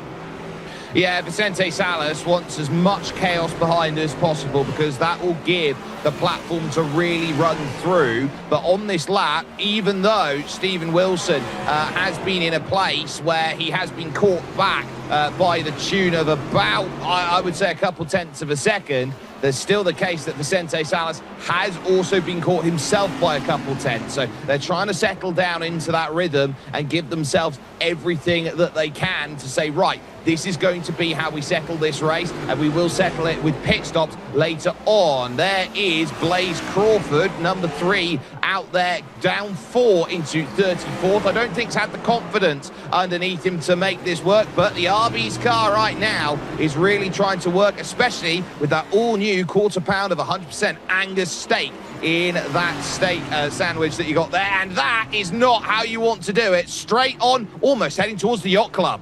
Oh, that car in turn 12 did not have the front bite to make it through the apex, and so the Arby's car going to be at the back. But that reminder that if you want to try the new Arby's cheesesteak sandwich, you can do so today at your local Arby's and get a bite of that new feature. They're going to be sponsoring a car in the real-life Chicago Street Course race later on this weekend, so they're having a lot of fun in the festivities for NASCAR Cup Series racing as Casey Kerwin tries to hound in on the third-place machine of Bobby Zelensky. Last 7 road course starts for Kerwin, ended up in top 10 finishes as he rolls through the bottom sector of this course. Let's roll in with our Coca-Cola onboard camera.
Well, eRacer co-owner Parker Kligerman once said during a track walk that if you're not touching the walls here at Chicago Street Course, you're not going fast enough. So you watch that onboard with Casey Kerwin. He is just about a couple centimeters away from the inside and outside walls. That's to gain as much speed and gaining that bit of an advantage as much as possible. Here's the onboard look from the 31st place car.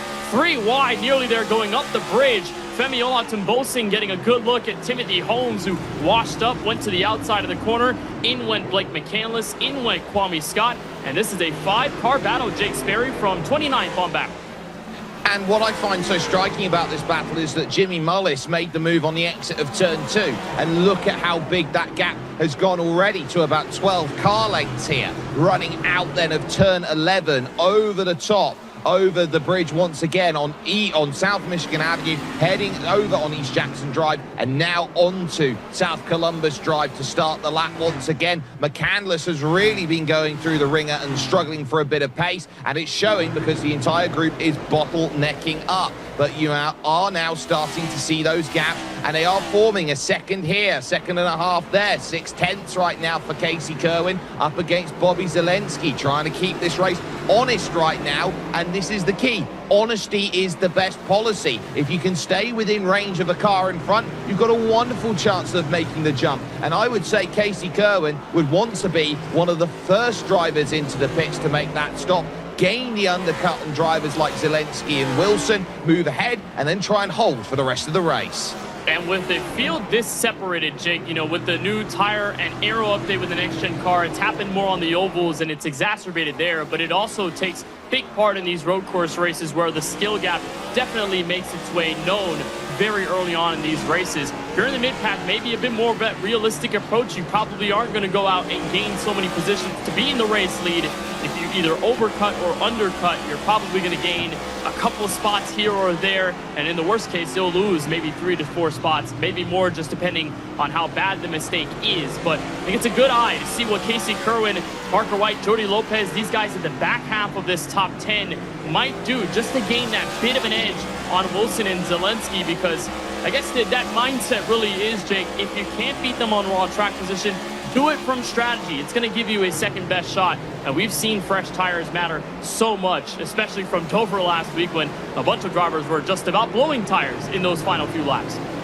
Yeah, and there are a few drivers who are already in trouble here. Taylor Hurst, Donovan Strauss, Colin Bowden, Connor Yarashak, by the way, has dropped the lap at the moment, down in 37th position. I'm not sure whether Yarashak is going to be looking to get back out there again. It doesn't look like there's damage to deal with, but it might be a case of all you wrote for Yarashak, which would be big for the rookie standing.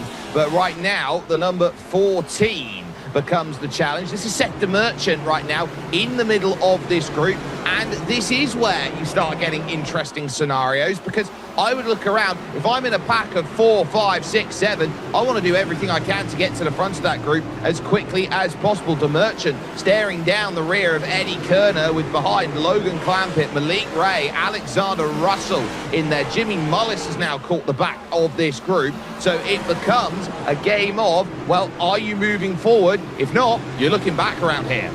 And we mentioned how early in the race, through the first several laps, you want to gain track position at most, because it's going to be tenfold difficult once the race progresses. I guess that really isn't to say for 23rd on back, because all these guys continue to be packed up. They seem to be much more similar on speed, and with the mistakes that we've seen creep up here and there amongst drivers in the field, starting to level out that competition a little more.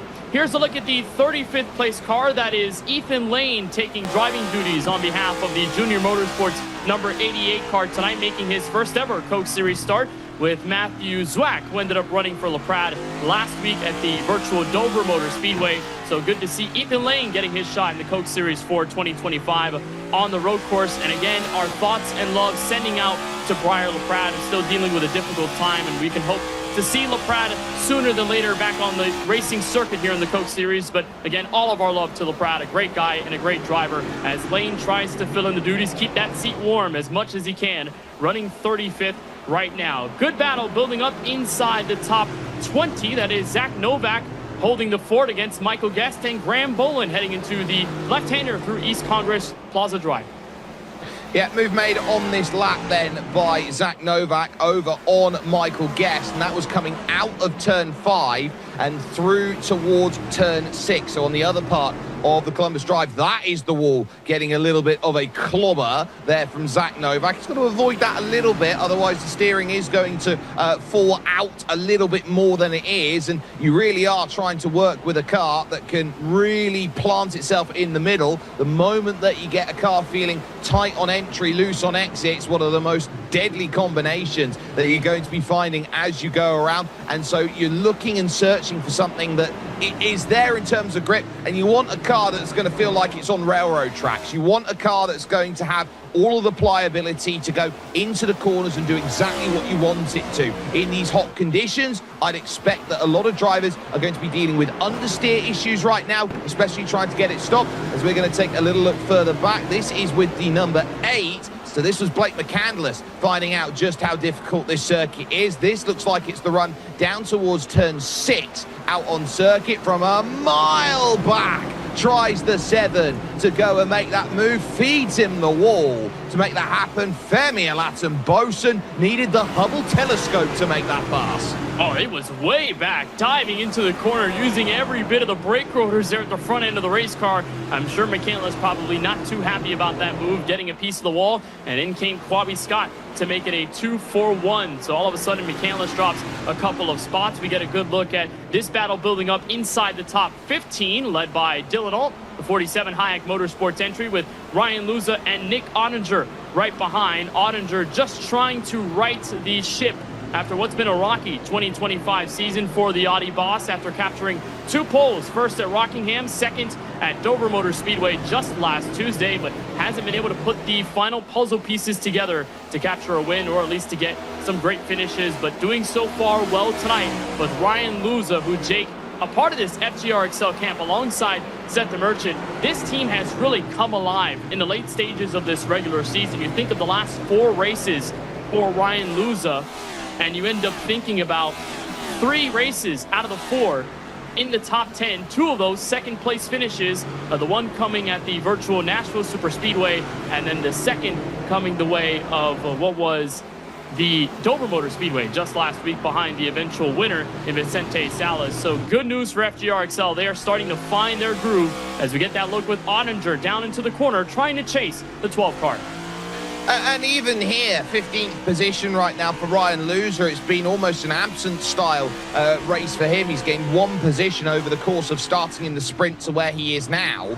And I would still say that's a really good job for Ryan, because we were talking with him at the end of racing over at Dover, and he said, yeah, this is probably going to be a write-off for me over at Chicago, because I'm not a naturally born circuit racer. So he's done a very good job of giving himself the platform. And I'd say if you can take top 20 points in a format that doesn't really suit you, I'd say cash that check, take it to the bank, and then go absolutely all out for the last 2 rounds before the playoffs. This is really a strong showing. And if you look at the movers, what driving Dylan Alt has had here. +8 right now out there. He's driving himself back into playoff contention. Yep, he was a couple points shy. The last time we looked at that playoff graphic, he was 3 points away from Dylan Duvall's place, just inside of that top 10, with the drive that he's putting on here in the main race. As we approach halfway through, Dylan Alt has put himself right back in the moment, back at gridlock with Dylan Duvall for that final playoff spot. Again, we've got Indy and Atlanta left to go before we officially decide those 10. Things can very much change, but one thing is certain: we will not have enough different winners to cover the top 10 spread. So there will be at least 1 or 2 drivers that point their way in. Alt wants to make sure he is comfortable in that sense once we get to Atlanta Speedway later on this season, which is probably going to be the second biggest wild card if it's not Chicago Street tonight. So in the top 15, there's a look at Alt, Luza, and Ottinger, while Vicente Salas continues to lead up front, 1.9 seconds, now 2 seconds ahead of Steven Wilson. Very different halfway home here in this main race, Jake, to what we saw at Interlagos. It took not that long, took to turn 5 before Steven Wilson made that move to the inside and sent it away for the victory. Salas is starting to put that foot down, and after the win at Dover Motor Speedway, he is riding the high of that momentum, on fire right now, leading every single lap so far. And that's what we call confidence. When you get a win in this series, when you get the monkey off the back, so to speak, it allows you to drive freer. It allows you to drive with a lot less internalized pressure out there that a lot of drivers in this field who are thinking, oh, am I going to be called back for next season? Or am I going to make my way into the playoffs? They're driving a lot more tense. They're driving with a lot more stake out there. Vicente Salas has already got his win. He's already in. Now everything else on top is what I'd call gravy. And at the moment, the way he's driving about here over the course of this run at Chicago, he's driving right now like he's got a full roast out there in front of him. And he has got nothing but eyes full of grandeur and the easy road to Chicago in front. This feels like a race of food between the pizza conversations and then talking more about food. And now this reference, Jake, I think after this, I'm going to have a hefty meal on my hands and just be set for the rest of the night while we get this good road course racing from Chicago, Illinois. And you continue to watch this battle for about 14th on the racetrack. They are charging into another group of a few cars led by the Kevin Harvick Incorporated number 62 of Matt Bussa. He's got Cody Bias behind Daniel Falkingham, who's had a pair of rough races between the Iowa cornfields and then Dover, the Monster Mile last week, where he hit the inside wall hard off of turn 2, had to deal with a near dead last finishing position. So Falkingham going to be one of those drivers trying to recuperate, either get back to victory lane or just try to be in consistency mode in these final few of this regular season. And now things are starting to creep up here in turns 4 and 5. This is a lot of fun, Jake, because we've got at least 5 to 6 cars within at least a second and a half going down these hard braking zones, and they are going to be desperate here midway to make these moves right before we possibly get into that strategy. And this is where it gets interesting, because I look around at these drivers and they're not making moves out there. And there is a very important reason why, and that is they are trying to protect the tires. The moment you start stepping out of line and trying to make a pass, you are taking yourself off of the optimal racing line. You are looking to try and pick up that pass. You are looking to try and do something different that gets the move sorted. And because of that, if you get it wrong, you're stuck behind, and you've heated your tyres up a little bit more on what is a very hot track temperature right now, which has gone up to 122 degrees Fahrenheit now out there overall. You are saying, what am I going to do about these tyres? The more that you're stuck behind as well, you get the dirty air that comes off of the car in front, and that scrubs your tyres even further. So it's a game of even worse diminishing returns. That's why I think what Dylan Alt's done so far in this race has been so exceptional. He's been finding ways to go and make those moves, using the tyres, using that natural lace of pace that he's got. And I think if he's one of the first that decides I can make it all the way, I can dive down, make stops, go get that out and sorted once more, it is going to be a day of look at car 47, who could be on for a really, really strong showing here in this feature. He's worked hard so far. Right now, it is paying off, and that is another credit to Alt working his way through traffic at a point of the race where the front tires really start to give way, and that rotation really isn't there as much, especially when you're in that dirty air like you mentioned. Here's the fight for P5 on the racetrack right now. The auction fully not decided yet, not sold on either driver. Garrett Lowe right in front of the defending series champion in Parker White, who is trying to recuperate from another 2 shaky weeks here in this season, 35th and 30th between the last 2 races of Dover and Iowa. But a driver that has never finished a road course race in his career outside of the top 10, trying to get back into that zone, gain some of that well-needed points, and stay alive in that fight for the playoff chase in the top 10. And Garrett Lowe has done great at keeping his number 99 BS Plus competition Chevrolet up front through the sprint race and the main one. A lot of that road course experience paying off. And just a reminder that if you want to find out more information of the world of eNASCAR, you can log on to eNASCAR.com today to figure out the latest news of the Coke Series and beyond. We've got a bunch of other eNASCAR series for you as well. You know, we had the International Series a couple years ago, the College Series, going to get right back into a semester of full swing action, and we know how much fun that is between Coke drivers and universities that take part in a lot of other guys on the service. So eNASCAR is rumbling and bumbling as we watch this fight for fifth.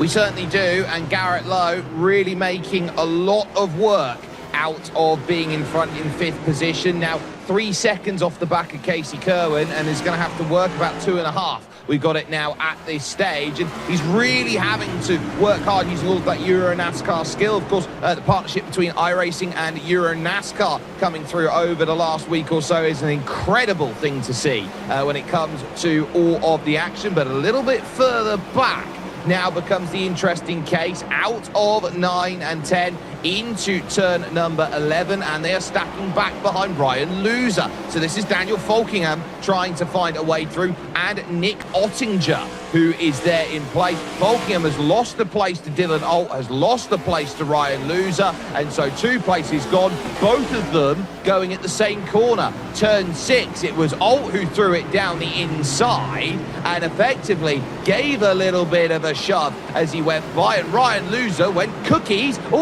Oh boy, thank you, I'll have that. And here in turn 2 is coming Nick Ottinger for the inside in 15th place. That last time at the stripe, Folkingham was a full second slower than the Audi boss in his William Byron Esports entry, and flailing into turns 4 and 5 through the narrow walled section to the right-hander. Nick Ottinger plants his way forward and gets top 15 credit. Only problem is, lost a bit of time to Ryan Luza and Dylan Alt, just a couple of tenths up the road. But the Claremont, North Carolina native, the 2020 Coke Series champion, will try and get up to the top 14.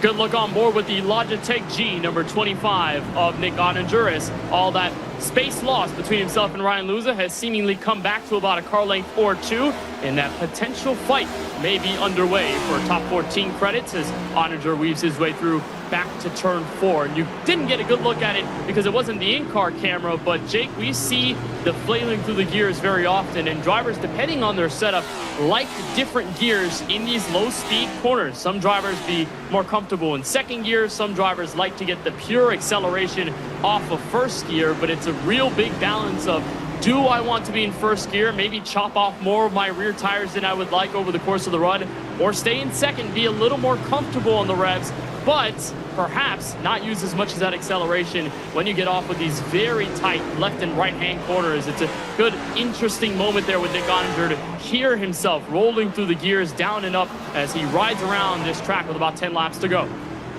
I think what's difficult as well is that they are stuck in a position where they cannot change their gearing ratios out there. They are very much locked into what they've got. So if they are between gears in a corner, they're going to be looking around going, well, I'm now going to have to make this decision based on my driving style and how I want the car to work to me. They're having to wrestle to make that happen, and I don't want to be too alarming at the moment, but the canary in the coal mine is saying that Steven Wilson is really starting to hunt at the moment, as we all take a little look here at car number 39 of Daniel Folkingham here, who finds himself on the brakes, and the rears just decide they are going to let go. A little kiss of the tyres and saying, well, I lost one for it, but I've still got a race.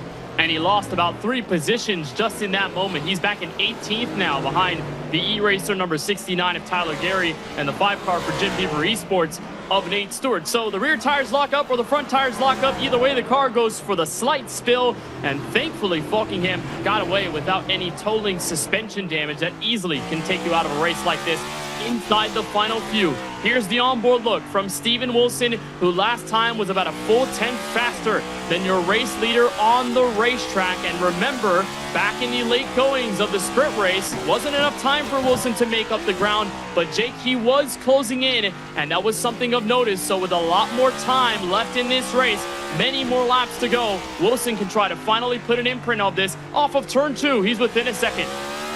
and he will see in front as well the lap traffic of the RB3 of Blaze Crawford. So I'm sure he'll be salivating at the lips, trying to work out where he is going to find that all-important pass on Vicente Salas. If he catches this one perfectly, he might have a wonderful way to go through, but if he takes too long, he might allow a driver like Bobby Zelensky in. He's currently at 47.5% wins on the, of all time, is Bobby Zelensky when it comes to road course races. It's basically Zelensky versus the field, and right now I wouldn't be too far away from betting Bobby Zelensky.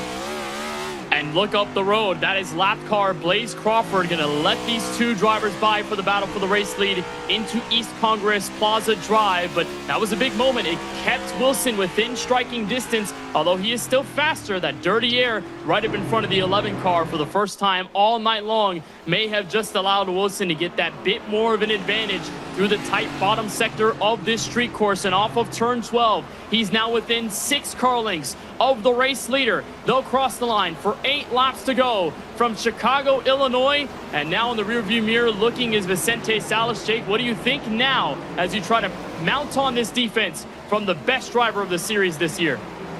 Get wide. That is my first thought. Get wide. Make that pass as difficult as you can, and it will mean blocking the car up in the middle of the corners. Yes, you might get pushed through the middle, and effectively you'll take a tap here and a tap there, but you've got to try and block up the road. Maximize each drive off the exit that you can, and for Vicente Salas, this is purely defense. This is a true test of his defense, and Steven Wilson, you can see he's so calm at the moment as he goes through. Salas looks a little bit more, I would say, anxious at the moment because he's looking around a little bit here. He's probably going to be swallowing a little bit out there as he goes on track and you know, feeling a lot of tension and build up. I think he's going to be looking at Steven Wilson, and right now car 77 this season has had Ayrton Senna-like prowess. You see that 77 in the mirrors, you jump out the way. I think, Jake, what you said was the more professional version of geeked versus locked in. You look at the two cameras between both drivers. Salas fighting more of the rear tires on the race car. Wilson locked in and ready to go. He's still within 7 car lengths of the race leader. He has not gained more time since, coming to 7 laps to go as the fight for 12th loads up. Apex Racing's Cody Bias trying to hold off a train of cars with Dylan Aldo up to 13th. Ryan Luza and Nick Ottinger back to P15 through turns 11 and 12. Oh, that's a little loose there from Cody Bias coming out of turn 11. And so at 12, can Dylan Alt get a drive on once again to really get that launch? He loses about a couple car lengths here, and ultimately it's a case of just enough for Cody Bias to hold that station. Matt Boosers providing a lot of support out there in front in 11th, which is just keeping the train as it is, with Loser behind, with Nick Ottinger there as well. They will pounce on any mistakes that come on in, and that gap staying at a resolute 0.6 of a second at the front of the field. The hardest second to close in all of motorsports, Kenneth, is the last one. That typical phrase, it's one thing to get close to the driver in front, the second part is getting around them, and that is the most difficult sector of it all as Wilson continues to chase on the leader, Vicente Salas. They will enter 6 laps to go next time by, and Cody Bias still playing the defense on the trailing cars in the rearview mirror. Bias 1 spot short of what would be matching his best career finish here in 2025 at least. Picked up an 11th place finish at Dover just last Tuesday night. With a 12th place effort tonight, the Apex Racing number 98 might just be back to turn his season around after what was a tough start in the first several weeks of the year alongside his rookie teammate Christopher M. Hill. But we'll keep an eye on this fight that is now within a car length. Alt nearly dealing the chrome horn as they enter turn 11, up through the bridge, out to turn 12, and coming down to 5 laps to go. Salas and Wilson continue to be separated by 0.6 of a second as those guys in the mid-pack chase to turn 1. And what's telling actually there with Dylan Alt is that he's so good when he goes into that really technical second half of the lap. He really gets a launch to turn 11 that gives him an opportunity to make that move. The one issue he's got is that the more he sits and waits, he can't get there. I think he's just going to have to throw one down the inside if he keeps getting bottled up like this, and just hope that the door is left half ajar for him to scamper on through like it's a Tom and Jerry moment out there. So I think he really wants to find something because he's so good when he's on the brakes. He just can't get any drive off the exit of these corners. Wilson now within half a second here, and for him, it's now a case of Vicente Salas is just trying to do what he can to stay away. It's still enough of a gap at the moment, but each lap right now, you know, you're ticking down the laps, you're ticking down the laps. That lap counter going down from Vicente Salas is going to be creaking with each and every time because he'll be feeling, well, it's still 5 laps to go. It feels like it should be 2 left. You know, it's a beautiful skyline here in Chicago, whether it be in real life and in sim, but it is all intensity at the front of this field. Wilson is closer now, off of turn 2. He's within 4 car lengths, 0.4 of a second. Good battle all the way at the back. Graham Bolin in 22nd after rolling off 36, trying to hold off Michael Guest and company. But this is the main point of emphasis. Salas through 4 and 5. We'll see Wilson closer and closer in the rearview mirror. And you ask yourself one question: will there be a dive entering turn 6 out to turn 7? Wilson still too far behind to make the move. Zelensky not in contention to say anything, left in the fight for the race win. They'll come around to 4 laps to go. Next time by from the Chicago streets. So far, Salas holding on, but the armor starting to crack a bit. And taking that line over at turn 7, I think tells you all you need to know. It's a much wider, more rounder entry that has come through from Vicente Salas. Stephen Wilson can throw the car into the apex a lot easier, and he's got a lot more confidence in doing so. It's more paint by numbers at the moment from Vicente Salas, and driving in a style that is designed to protect the tyre, which he doesn't have. Stephen Wilson is now able to use that tyre. And look at how close through turn 12 Stephen Wilson got to the barriers there. Pretty much chef's kiss as he went over to the side, looking to try and make that happen. Not close enough yet, but every lap that ticks down is another one where Vicente Salas is being put through the ringer. If there is any truer test of what you've got from a former champion, all troubles there that goes through, that's Dylan Old dropping 3. And that was off of turn 11, the fight with Nick Ottinger, Cody Bias, Ryan Luza and company. There may have been a send or two. Yeah, it was a send in turn 11 by Dylan Alt, and just overcooked it into the wall. Lost 3 total spots on behalf of that mistake, so Alt will drop a couple. And down the straightaway once again. Still 4 car lengths between Wilson and Salas, and Bobby Zelensky still too far behind, 1.7 seconds. He did creep up just a little bit as they were coming across to the front straightaway off of turn 12. But Wilson in search to grab the broom and sweep both of the road course races this season, but he still has 1 man left to beat. Through the left-hander, still Wilson cannot make a charge. And this, Jake, you got to be very keenly patient on the throttle and behind the wheel, because you probably know you're not going to be able to make a pass in these corners because it's so narrow. But we know with how good Wilson has been on the brakes, he's charging for that first or second-ish sector to finally make this move. So over the line last time, the gap was half a second, 1:28.3 there from Stephen Wilson, playing a 1:28.3. 29 goes around Jimmy Mullis there at turn 4 and 5, and that will be Femi Olatunbosun there. More troubles, the 42 looks like that's been caught up. Logan Clampett in trouble as well. And it was a solo spin for Clampett, that E-Racer number 42. And for Jimmy Mullis now in deep trouble. Kwame Scott to the inside. Femi Olatunbosun made the move for 25th. And that's a 3-car battle through the mid-pack. And again, 0.3 of a second. But it's really how long does this last, Jake, before Wilson can either creep up or if Salas can start to pull away. Whether that dirty air playing a big role in this or not between these 2 drivers, it is helping Salas maintain the defense right now to 2.5 laps to go. But I don't know, Jake. It seems like desperation may be in the cards for Wilson if he wants to get this road course win. We know how certain he is for the playoffs later on this season, but it's just now about the bragging rights, winning at the Chicago streets and taking away the throne from Bobby Zelensky, who's won the last 2. Well, there's the side-by-side as it was a case of, just enough room trying to be given. Dylan almost had the clearance and the contact was there and made. So that was the first part that brought it into play, and everyone's fighting. A small mistake at 7 for Vicente Salas has now brought once again Steven Wilson to the party. And look who's joining on the back now at just a second behind. Bobby Zelensky is making a charge late, but now with 2 laps to go, he's going to have to hope that these two start getting their elbows out, start throwing moves, because Vicente Salas is starting to make small mistakes, and he is figuratively sweating right now like the pilot out of airplane.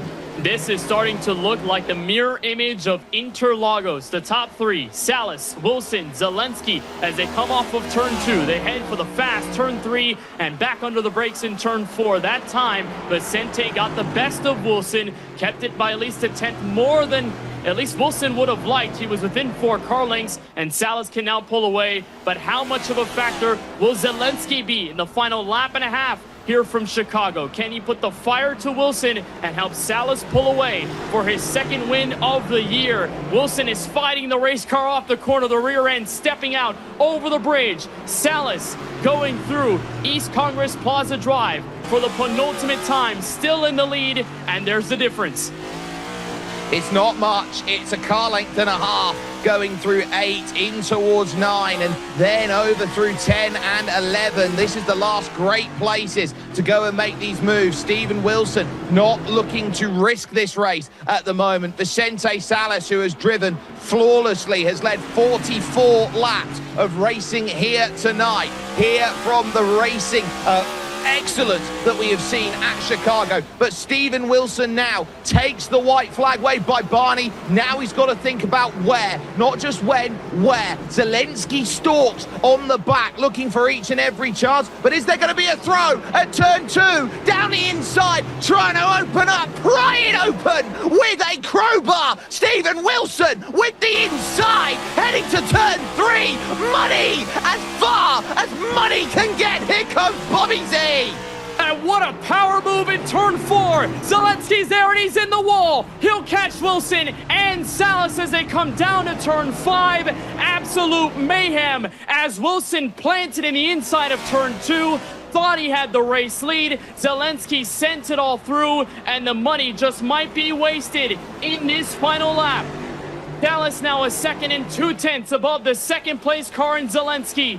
And as the fireworks built up, they'll head through turns 7, 8, 9, and 10 for the final time. Can Zelensky try one more time to get around the 11 car? 3 East Congress Plaza Drive. Salas has been picture perfect here from the streets of Chicago. He'll roll through turns 11 and 12 for the final time. It may be Chicago, and there's a brand new dynasty building in the works. Vicente Salas off the final corner captures his 2nd victory of 2025 and 1st at the Chicago Street Course. He held with just 1 straight. That's all he didn't have in terms of leading everything tonight. 1 straight. But crucially, it all came together at a heat when all these drivers were trying to pick up what they needed. Wilson and Zelensky together, and it was key. Absolutely key for Vicente Salas, who goes back to back this season and finding form at just the right time. Battle still continuing on. Malik Ray now in through turn 8, holds and takes a place. And this will go all the way down to turn 12. Zep the Merchant there looking on. It's about a car length between these two. Colin Keister right in front for 22nd place. All to get to the start-finish line. First amongst the group. Ray playing defense. The Merchant up high. Near side-by-side off turn 12, Ray will have the position, and that will be things decided for 22nd, 23rd, and 24th place. But an unbelievable sequence shake in that final lap. Wilson sending to the inside in turn 12. We weren't sure how things were going to shake out, but Vicente Salas takes our Coca-Cola winning moment, presented by, of course, Coca-Cola, the official fan refreshment of eNASCAR.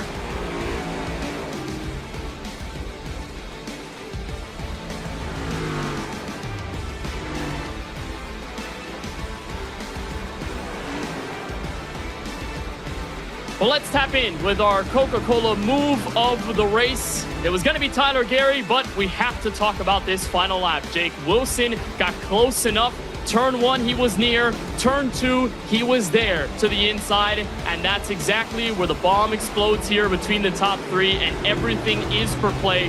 Wilson plants and fires down low. That opens the door right up for that ERA Esports number 22 of Bobby Zelensky.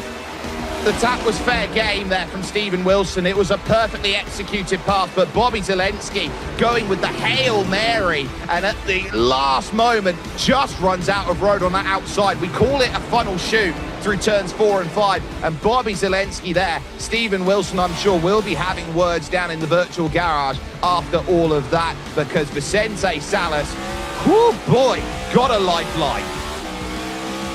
Saw the spinning Steven Wilson right in front. That GGT 77 car was right in the mix for it. Here's an onboard look from Salas entering turn 1.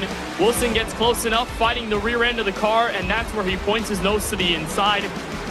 Dallas plays a bit of defense, but there's contact for sure. Wilson makes the move, and it almost looked like a full-on power stretch for Bobby Zelensky. He was just about there, entering turns 4 and 5. He beats Salas. He beats Wilson into the corner, but the track's too narrow. Hits the outside wall, catches Wilson along for the ride, and Salas just in the right place at the right time. Squeezes through the wall and the contact for Zelensky, and that's when the 22 car was a bit too far behind to make an effort on the battle for the race win. Vicente Salas makes it a double, back-to-back victories for the number 11 car for Tony Kanaan Esports, and here are the final results after the 30 laps here from Chicago, Illinois. Salas wins. Bobby Zelensky right behind in second, so not able to defend his Chicago Street crown. Steven Wilson, despite that spin on the white flag lap, they were so far away from everybody fourth on back. That's what he gets, third place finish here at the end, so he doesn't hemorrhage more time. Casey Kerman ends up with a solid P4, Garrett Lowe with 5th, and then great finishes all across the board for these points-heavy drivers. Parker White in P6, Jordy Lopez for VS Plus Competition in 7th, Tucker Minter, Dylan Duvall in 8th and 9th, and the rookie Quentin Warman captures the top 10.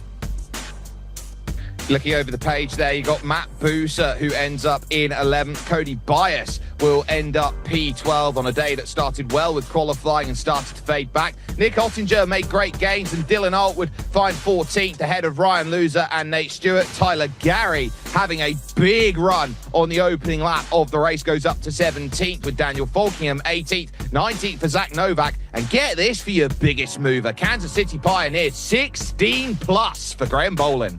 Big mover there for the number 48 car. Michael Guest is 21st. We were watching that battle for 22nd between Colin Keister, Malik Ray, and Seth DeMerchant, but that's where they will settle out at the end of it. Femi Olatunbosin is 25th. Jimmy Mullis, Blake McCandless, Alexander Russell, Timmy Holmes, and Kwame Scott round out the top 30. And there you see the last two drivers on the lead lap, Eddie Kerner and Michael Cozy Jr., with Blaze Crawford 1 lap down and finishing there for Dylan Esports, with Logan Clampett, the first of your retirees, with Ethan Lane, Christopher Hill, Connor Yerashak, Colin Bowden, Donovan Strauss, and Taylor Hurst. Then those who did not find a finish today. So that's your full 40 here from our second and final road course race of the 2025 season. Let's join Vicente Salas in Chicago Victory Lane. Jake Sperry, you're caught up with him. Vicente, I think the most important thing to say is what on earth was that final lap? You must have had your heart in your mouth coming out of turn 2 with the move done by Steven Wilson. And then ultimately it was a case of, psych, I've got the lead again. Yeah, I mean, I didn't know if Steve was going to go for something there. My tires were absolutely gone at the end. I thought I did a good job of saving them, but at these road courses with my shifter car background, I'm just really used to going hard. So I backed it up as much as I could. He, eventually got to us, and his move was really, really clean. I think he could have done me a lot more dirty than he did. But, yeah, I mean, going into that corner, I knew that if I tried to show on Steve that he was going to defend because he knew I'd go for it if he gave it to me. And, that ultimately set up him and Bobby to kind of clash there. And we got through it. So I'm super, super stoked to bring back number 2 here. And I guess as a once great driver, the 11 said, today I beat your favorite drivers. Well, it tells you all you need to know about the way you've been trying to go about it. It's 2 straight. You must be really loving things with the new refresh that's come into play. Can you make it 3 straight when it comes to Indianapolis Motor Speedway next time out? Yeah, I mean, we'll see. I think we had top 5 speed there last year until, kind of an untimely caution put us, 20th, 25th or so. So I think if the guys at Dead Zone Racing can bring us a piece, that we could definitely contend for 3 in a row. But, I mean, man, I can't thank Tony Kanaan Esports, Miramar Financial, my family, Dead Zone Racing, Jonathan Platt, Dave Siltman, Caden Honeycutt, just everybody that supports this program. I mean, we have been firing on all cylinders. This is the best I have felt in my 5 years in this series, and hopefully we can carry this momentum into the playoffs. Well, it's certainly looking like the iron is striking hot at just the right time. That was Vicente Salas. Bobby Zelensky will end up in second position. And Bobby, it was a hero move trying to get it done at turn 4. You'd been third all day long, looking around at it, and then all of a sudden, it's just not enough room on that outside for you. Yeah, I thought I was going to win that race. Just Steven got tight when he was off the rubber line and plowed, missed the apex, and I was going in the wall no matter what, and we were wrecking. But yeah, they braked early. I figured Vicente was going to kill his tires in the lead with the pace he was doing, and he did. I was trying my best to manage the tires in the dirty air because dirty air was really bad. And it all came to a head there at the end. And yeah, man, I thought I had it. I had the rubber line. I had all the grip. I was making the corner, and then I was just trying to stay off Steven, and Steven didn't have any turns, so he apologized. But that's just hard racing. Hopefully it was a good show, but I wish we didn't wreck. But yeah, I put myself in a spot to win, and yeah, just got a wreck. So did all I could do, man. Did all I could do. Well, you gave it everything you possibly could, and ultimately just not quite there. But, of course, you are sitting in and around that top 10 at the moment. You've got that 1 win as well in the back pocket, so it's giving you something to work with. How important is it to keep the reps up when it comes to Indianapolis and then Echo Park, which will come along as these final 2 rounds of the regular season, to give you that platform to really attack into the playoffs? Yeah, I mean, those races exist for me to try to get a win and get some more playoff points for the real prize at the end of this year. That's why we go for the win at these road courses all the time. It's a great opportunity to win and get those playoff points and just try to win championship for once. So yeah, man, that was so close. I thought that was the Superman move, Jake. It was on, but yeah, just Steven got tight and I got smooshed, and I'm glad I was able to bring it home because that was 3-wheeling there to the end. That car was destroyed. So yeah, good on Vicente. He played the invert perfectly. Me, Steven, and him last 2 rounds or last 2 road races are trying to play the invert perfectly, and he's been able to do a better job with it. So good on him. Well, ultimately, it was trying to be Superman, but it ended up Clark Kent. Bobby Zelensky there joining us and getting a second position overall here today. But your eNASCAR Coca-Cola iRacing series is having an absolute field day of great racing. And it gets even better when we head to 16th Street and Georgetown Road. The Brickyard awaits at Indianapolis. Jake, we had an absolute gauntlet, several races back to back to back to back. We take a lengthy break. We'll rejoin you on July 22nd, Tuesday night at 8 p.m. Eastern for round number 13 at the Brickyard. Indianapolis Motor Speedway, the 2.5-mile legendary rectangle shape, will host the eNASCAR Coca-Cola iRacing Series again. That is Tuesday, July 22nd. Join us at 7:30 p.m. Eastern for Countdown to Green and 8 p.m. Eastern for the race coverage.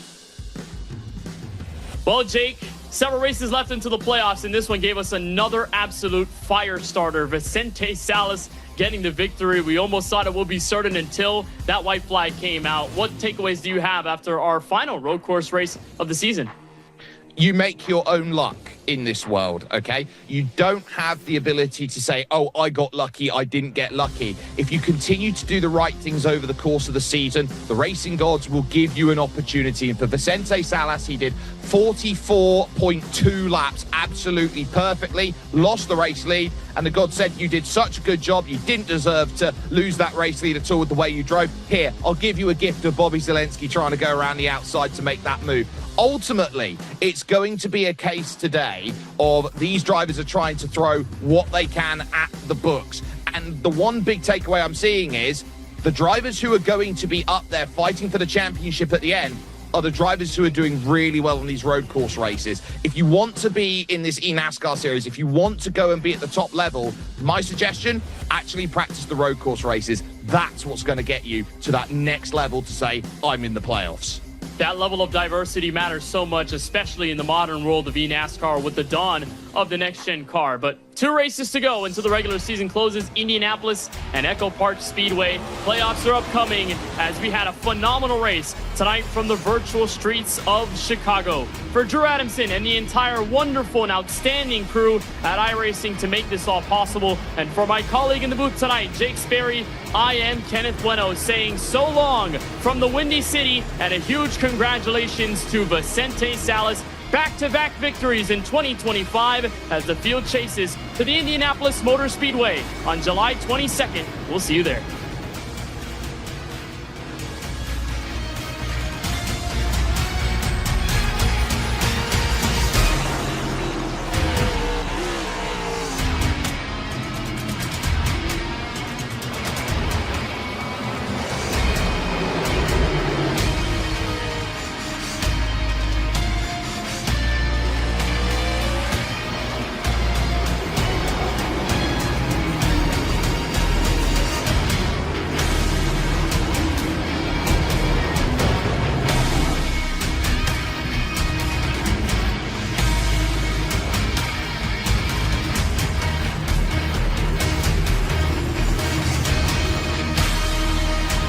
Thank you, Jake. Thank you, Kenneth. And welcome to the Coca-Cola Report.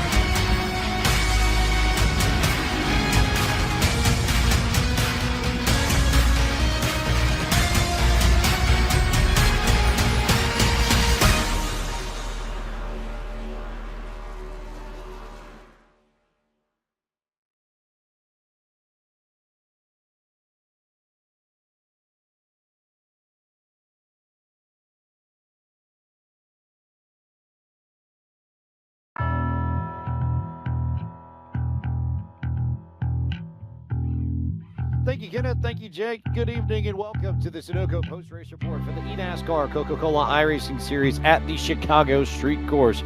James Pike, as always, alongside Keenan Kusin, and that was a lot of road course racing, Keenan, and then there was a last lap that turned this race almost completely on its head. But at the end of the day, there's nobody hotter than Vicente Salas right now in the Coke Series. I think that's just the flat truth at the end of all of this. We've been spoiled by a lot of really good finishes in the last couple weeks, James, and we got another treat tonight. Door-to-door, bare knuckle racing between the top 3. Vicente Salas, I think Sperry put it about as best as any of us could, was rewarded by the racing gods tonight and being able to hang on to that first place. But Bobby and Zelensky and Steven Wilson definitely threw everything they could at it to try to make a race for that win. It was really edge-of-your-seat stuff that last lap. And you look through the rest of this top 10, if there's a theme through this, it's just overall racing prowess. A lot of these drivers, yes, they compete in the Coke Series, but they've been known to dip their toes into some road racing, and that has paid off handsomely here. I think especially for Quentin Warman, first top 10, I believe, if my math is right, of 2025. What a big run, not only for the Hayek Motorsports crew and his team, but also a Chicago native, Illinois native. So to get this to his home track in particular, I think got to be a big deal.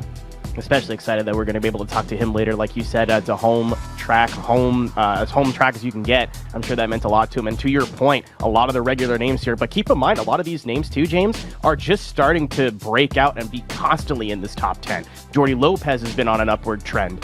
Tucker Minter has been perennial in the top 10 all season. And then, of course, your top 3, Vicente Salas has 2 wins in a row. Steven Wilson's winning every other week, as it seems like. A lot of these names have just been in this top 10, regardless of surface. Little editorial note, thanks to Justin Malillo, who you're going to hear in a few moments. This is actually Quentin's second top 10. Forgot that he had the one at Talladega, so apologies to Quentin. But yeah, I think you're very right on that. And there are also names here that we've seen in the Coke Series for a while that have experience that are starting to turn it around. I think of Kerwin and Lowe in particular, who maybe didn't have the starts they wanted to this year, but in the last few weeks have started to rattle off some really strong finishes. But for now, we start with 2 Midwesterners. We start with an Illinoisan and an Iowan, and we'll turn our attention first to Kevin Harvick Inc.'s Matt Bussa. First off, Bussa, happy birthday to you. Thank you. Feeling old. Happy birthday. Feeling Thank old, you, thank you. perhaps. Yes, and Steven as well. So, just your race here, looking at everything, thinking back on it, and being able to compete here, an 11th place finish for you, just outside the top 10. But how fun and special is it to compete at this track in particular, given your ties to this city, this area? It has to be a little bit more meaningful than most days in the Coke Series calendar for you, yeah? Yeah, definitely. It's just really cool to be able to race on the virtual circuit that basically made the real life one, making it on the sim first and driving these streets I used to every day when I went to work downtown for about a 6-year period. So definitely the coolest track for me personally to race on. And I can tell you it is as bumpy in real life as it is in the sim for sure. Looks bumpy, in fairness, by all accounts. So take it from someone who knows the place well. Steven, for you, I think we have to start with the obvious. Just take us through everything from that run down Lakeshore, beginning to end, and then that little stretch to the kink, and what you felt, what you saw, what happened from your perspective on that.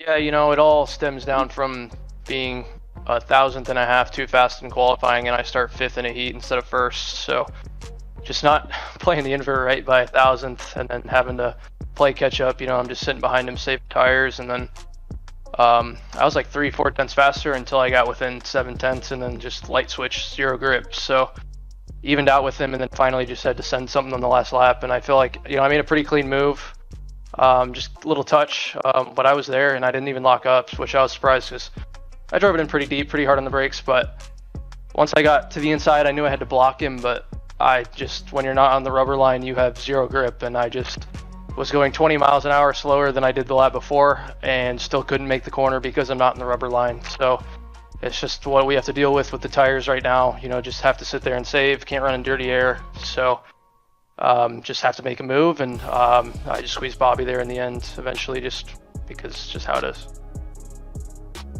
We turn our attention now to the third person in the Sunoco post-race report from our end. It's iRacing's own Justin Malilla.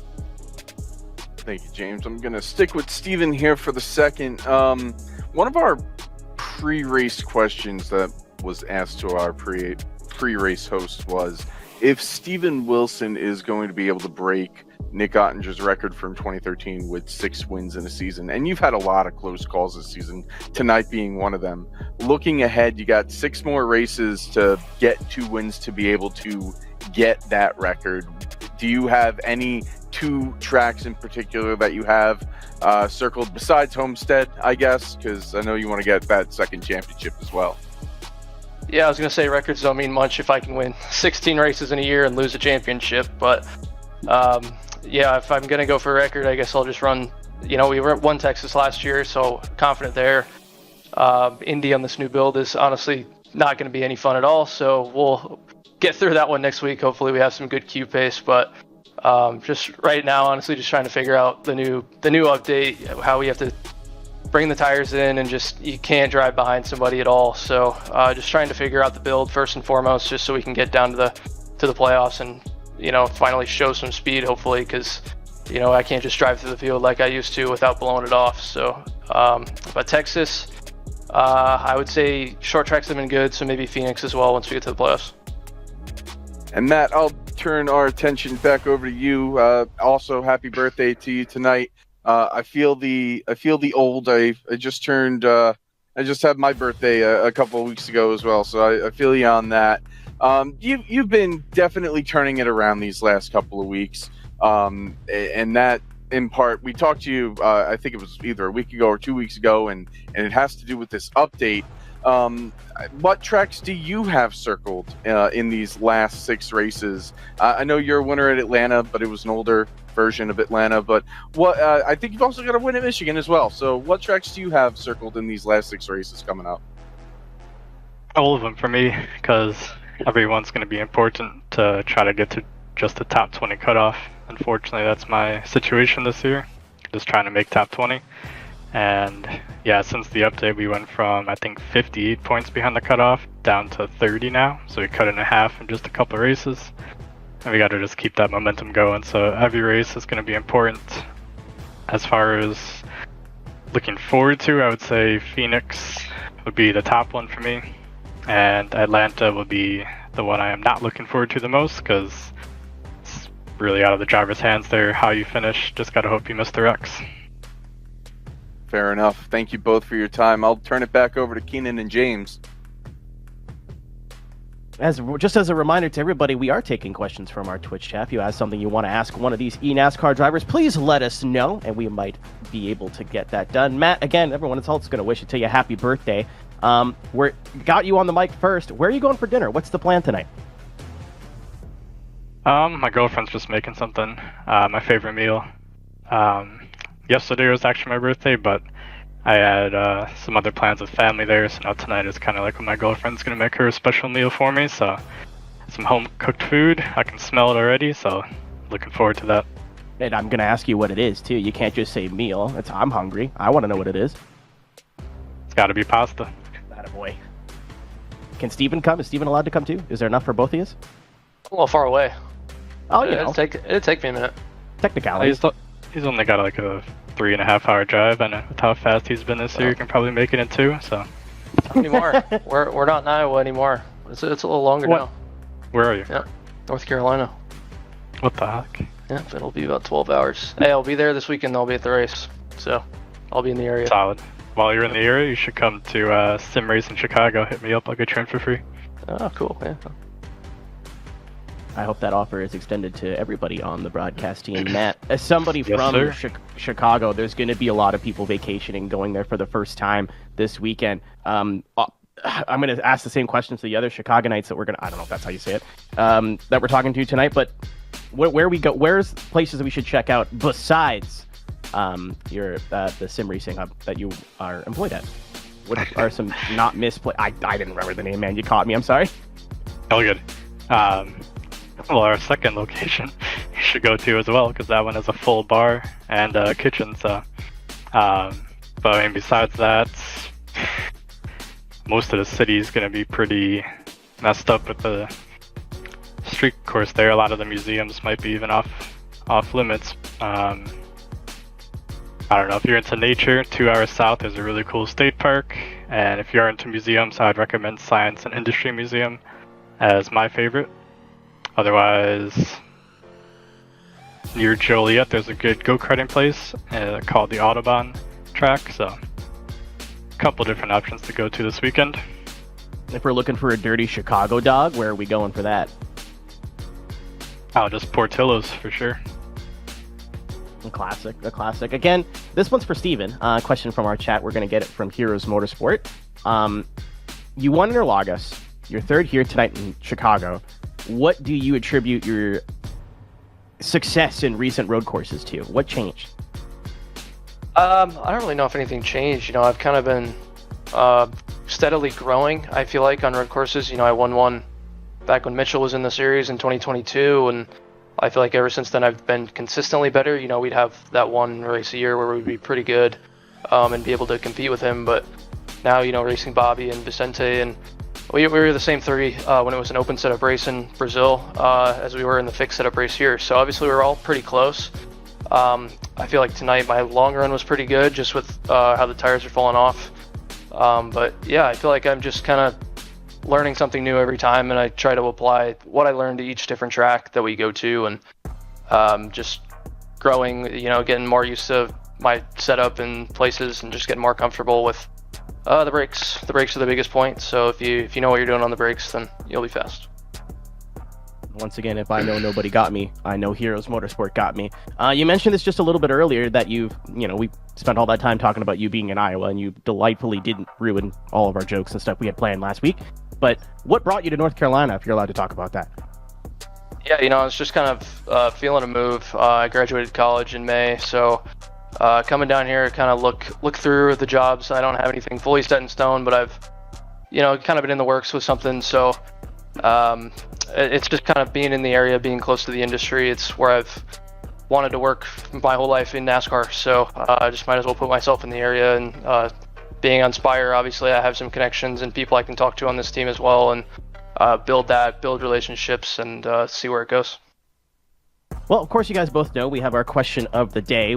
It's been a little bit focused, so we kind of opened it up this time. So it's obviously Canada Day today, 4th of July on Friday. How do you plan to celebrate your Independence Day? We can start with you, Matt. I believe we actually have some parties and going on at the sim racing place I work at, so I'll spend it around more sim racing, but it should be a heck of a party, so anybody in the area, again, not to plug it too much, but come on out, hit me up, and I'll get you in. And Steven, especially being in a new place, what's on the docket for you? Yeah, I'll be in Chicago with, I got a bunch of friends out there who live in the suburbs and live downtown, so I think I'm hearing we're going to hit up the beach. We'll probably hit up the bars downtown as well that night, as well as Saturday, so we're in for a fun weekend downtown there in the area, as well as going to the races on the weekend. Personally, I heard Cisco Scaramouche is hosting a rager in his hotel room, so you may want to get into him. I heard free everything. He's got everything covered. Pizza, soda pops. Free is good. Free is a good word to hear. Yeah, just send him a text message. And let him know I sent Especially in you. downtown Chicago, if anything's free, count me in. All right, thanks, boys. Back to you, James. I think the better question here is who isn't going to be at Chicago. Also, for what it's worth, Keenan, I would like to point out before we jump in with our next pair of drivers that we're going to chat with, that one, the demonym that you're looking for citizens of Chicago is Chicago in, not Chicago. That's close. So not bad. But two, I think the more hilarious thing, you dropped the U's talking to both of them, and in my mind, I just thought, we do one race on Canada Day, and all of a sudden we're just getting all the Ontario slang, I guess. Yeah, but right. Yeah, I've been trying to slip it in a little bit throughout the broadcast. Fair. In fairness, proud Canadian, I can't blame you. And Canada's fun. We like Canada in this household. So, how about we turn our attention though to the other two drivers in this? Vicente Salas for Canada Esports, Bobby Zelensky for the ERA Esports team. Bobby Z, your side of this, I know you talked about it a little bit on the immediate aftermath of the race and the interviews. Was that just a case of, you took the one opening that you potentially had and just tried to give yourself the best chance possible to maybe try and get this regardless of how it panned out? I mean, the move was there. I didn't even brake late. I got the brakes before the 4, which I always brake at. They just had to brake so damn early because they were offline and marbles and stuff. And they're like, okay, I'm passing these guys now. I didn't expect this to happen. But I knew, I was kind of just trying to get a jump on Vicente because I knew he was going to try to get under Steven. And try to get the spot back. So I'm like, all right, I can get to the outside of him and maybe get second, maybe have a shot at Steven. And then I'm just flying by him. And then I turn in for the apex, and obviously Steven's there, and I have to stay. I can't just turn into Steven, and then I just ran out of room. I would have made the corner as, like Steven already explained it. It's just, I would have probably done the same thing Steven did in that spot. Nobody been down there all day, and you race for a win on the last lap. You don't know what the grip's like on the very inside. So it's just hard racing, and I found myself at a spot that I got my hopes up. I was like, damn, if I don't get put in the wall here, we're gonna be side by side out of turn 5, and who knows, right? Because Steven and I both saved our tires, so that was fun though. I just ended ugly. And Jinsei, for you, you've done a lot of racing on the sim in the past. You've had moments where you've been more aggressive, and even in the Coke Series, it has not panned out your way. Brands Hats last year, I think, stands out as a very clear example. This one, you didn't necessarily, I think, go after it or make as many moves as maybe the old Chente would have made, especially going towards the end of Lakeshore there. So did you have those sort of experiences in the back of your head as everything's playing out as you go towards that corner? Was it a conscious decision to try and approach that set of corners just a little bit differently than maybe you have in years past? Yeah, I mean, absolutely. I feel like I have taken more races away from myself trying to make aggressive moves than, races that have been taken away from me from someone else making the move. So, I knew there that, I'd led the whole race, like Bobby said. I mean, just from my background racing shifter karts for I don't even know how many years, we go hard every single lap of those races. So, for me to come on here and save tires kind of like they did, it's not in my nature. I can't really perfect that. It's not my thing on road courses. So I knew they were going to be coming at the end. I just had to, kind of hold my composure, make sure that, I kept myself in a good spot and put myself in position. And like you said, I think if that was me a year or two ago, I absolutely would have done something pretty stupid going into that corner, but I didn't want to take it away from myself or the guys around me. And, luckily we found our way to victory lane on the positive side.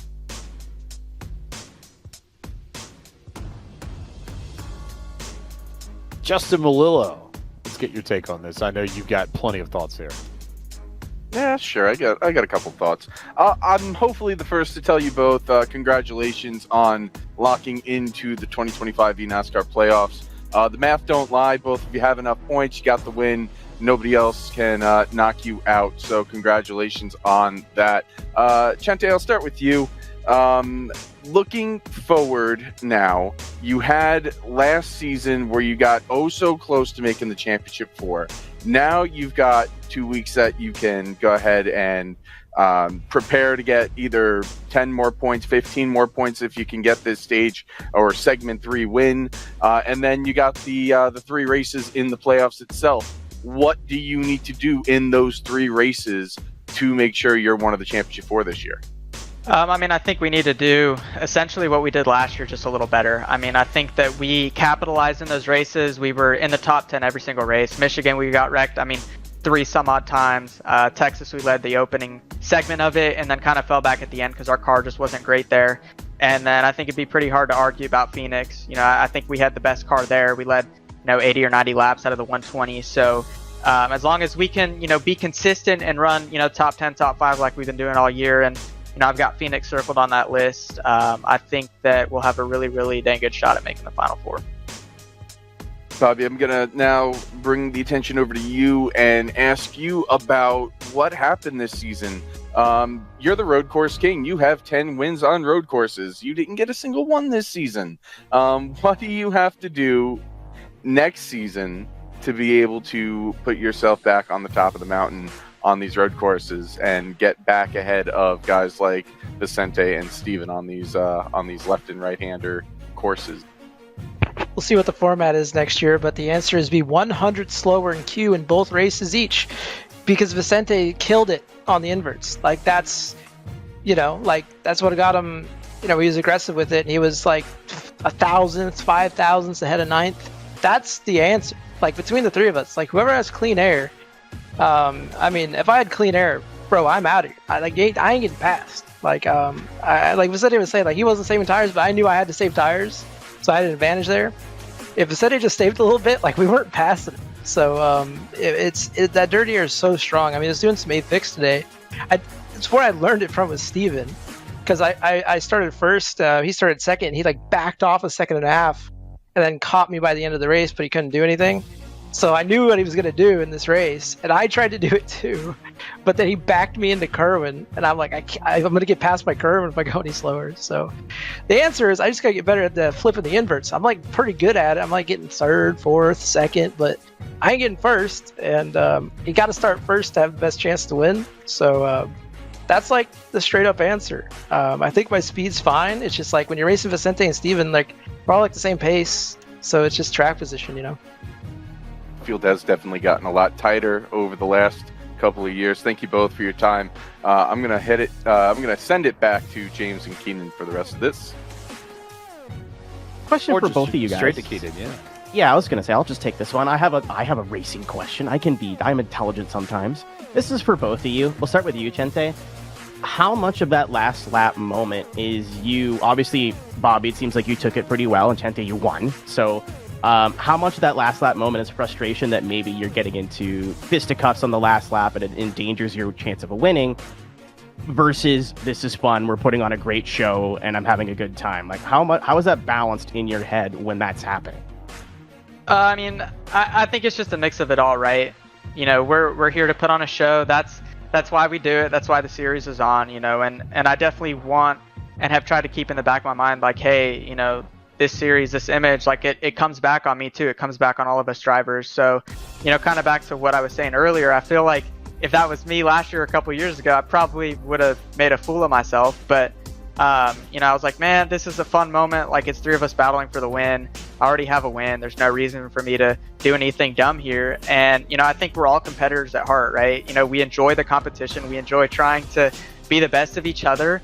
And, that's what fuels me personally. I like to, try and be the best on any given day and, show out for my team, my partners, my family, just everyone that supported me. So it's definitely all in good fun. And Bobby, it sounds like you've been kind of chuckling every time you describe it. So how was that from your point of view? It is what it is, man. Like, we're racing hard. It was a weird, what I think, like I said, I didn't even send it really. It was just, I had all the grip in the world from being on the rubber line. That rubber line was huge all the way around the track. There was just so much grip there. And the moment you went off, it was like you were on ice, no turns. So, I figured, okay, when I turned in, I might get in the wall a little bit just because it's the last lap, but I got clobbered. So I'm just glad I was able to bring it home because, like I said, it totally broke a wheel. I think probably me and Steven both had that, but it is what it is, man.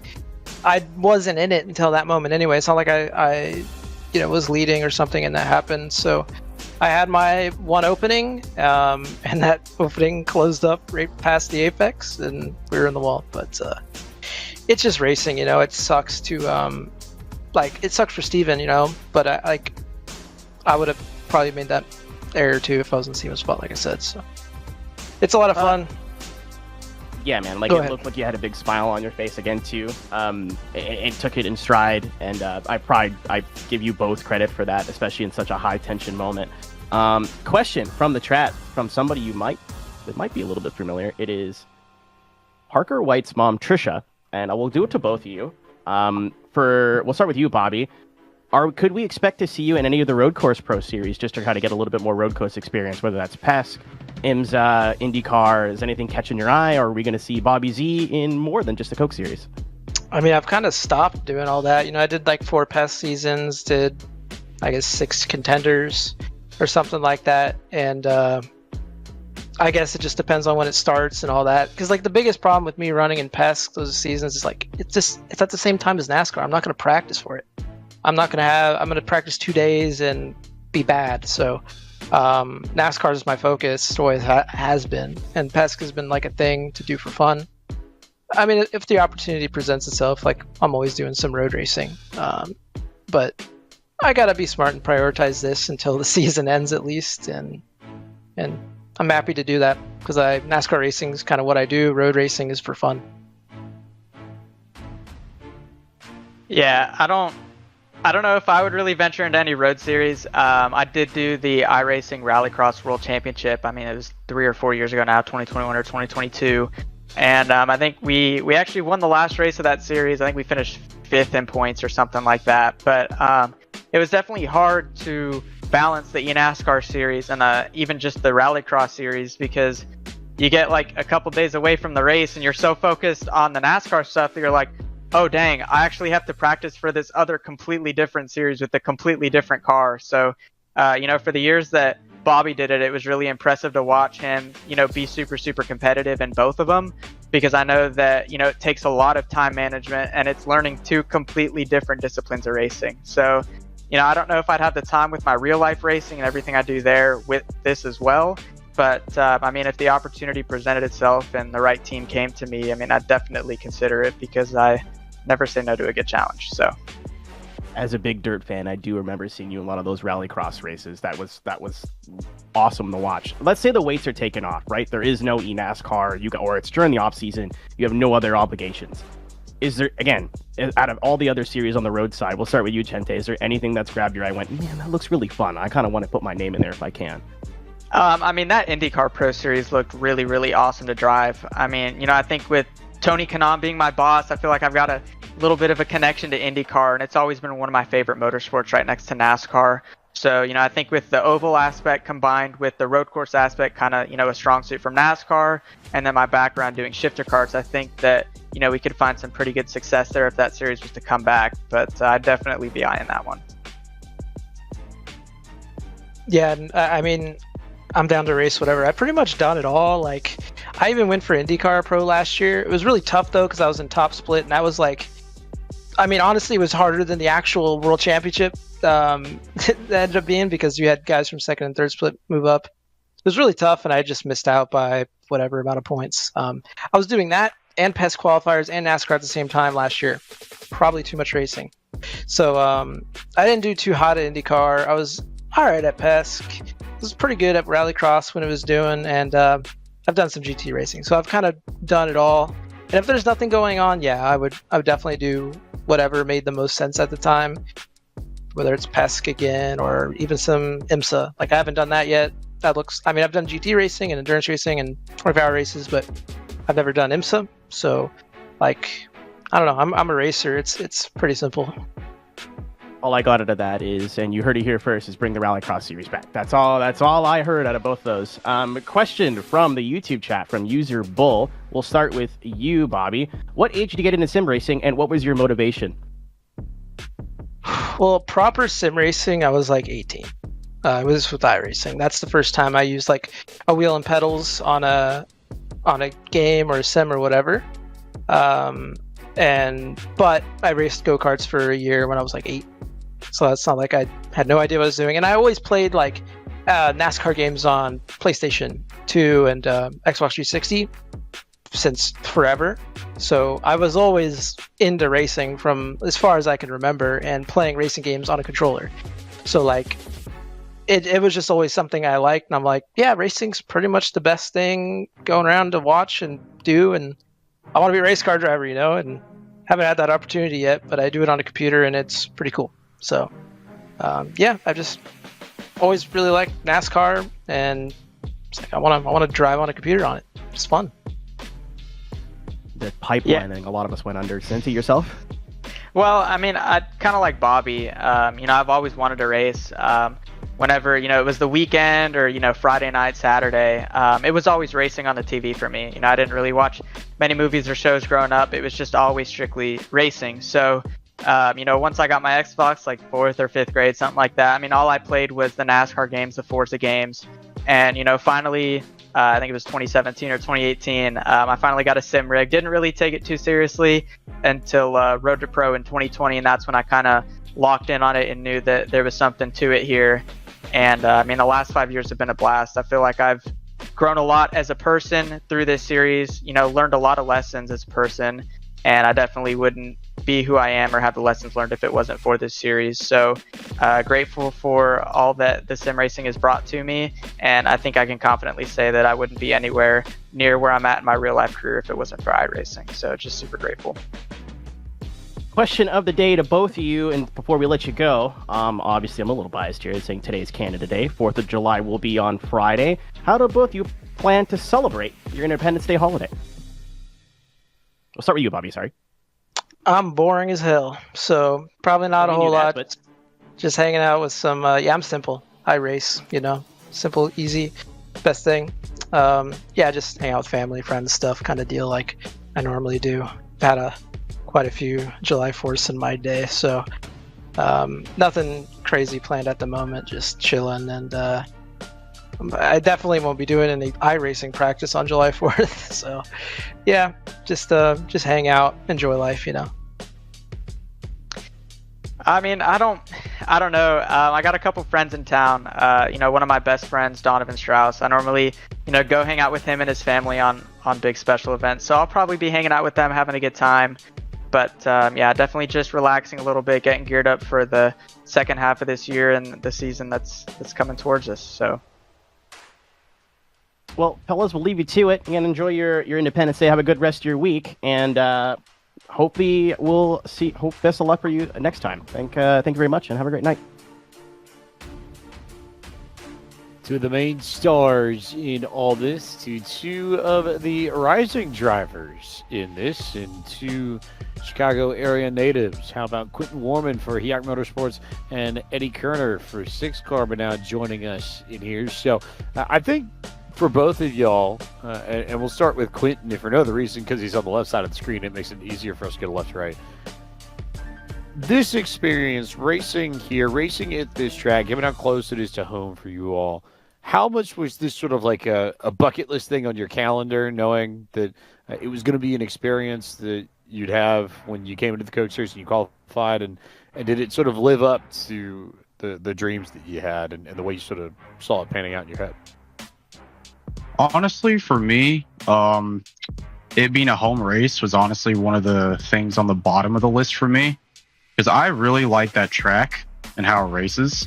Probably one of my favorite street courses other than Long Beach, but I also like how that track seems to spread out a lot. Like that whole race after the chaos in turns 1 and 2 on lap 1, it was literally just smooth sailing, especially with this new build.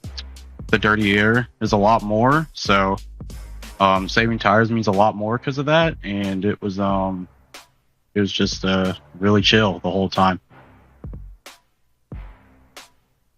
Yeah, and it's a bucket list track. I work in the city all the time, so I'm constantly driving up Columbus there and Michigan all the time, so it was fun. I had a little bit better than 32nd, I feel. I was running up in 20th, and then just the rear stepped out of me going into turn 4 and bent the toe link.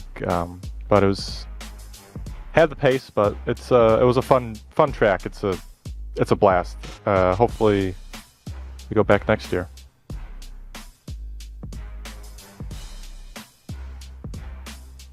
Justin Malillo, back to you. No, thanks, James.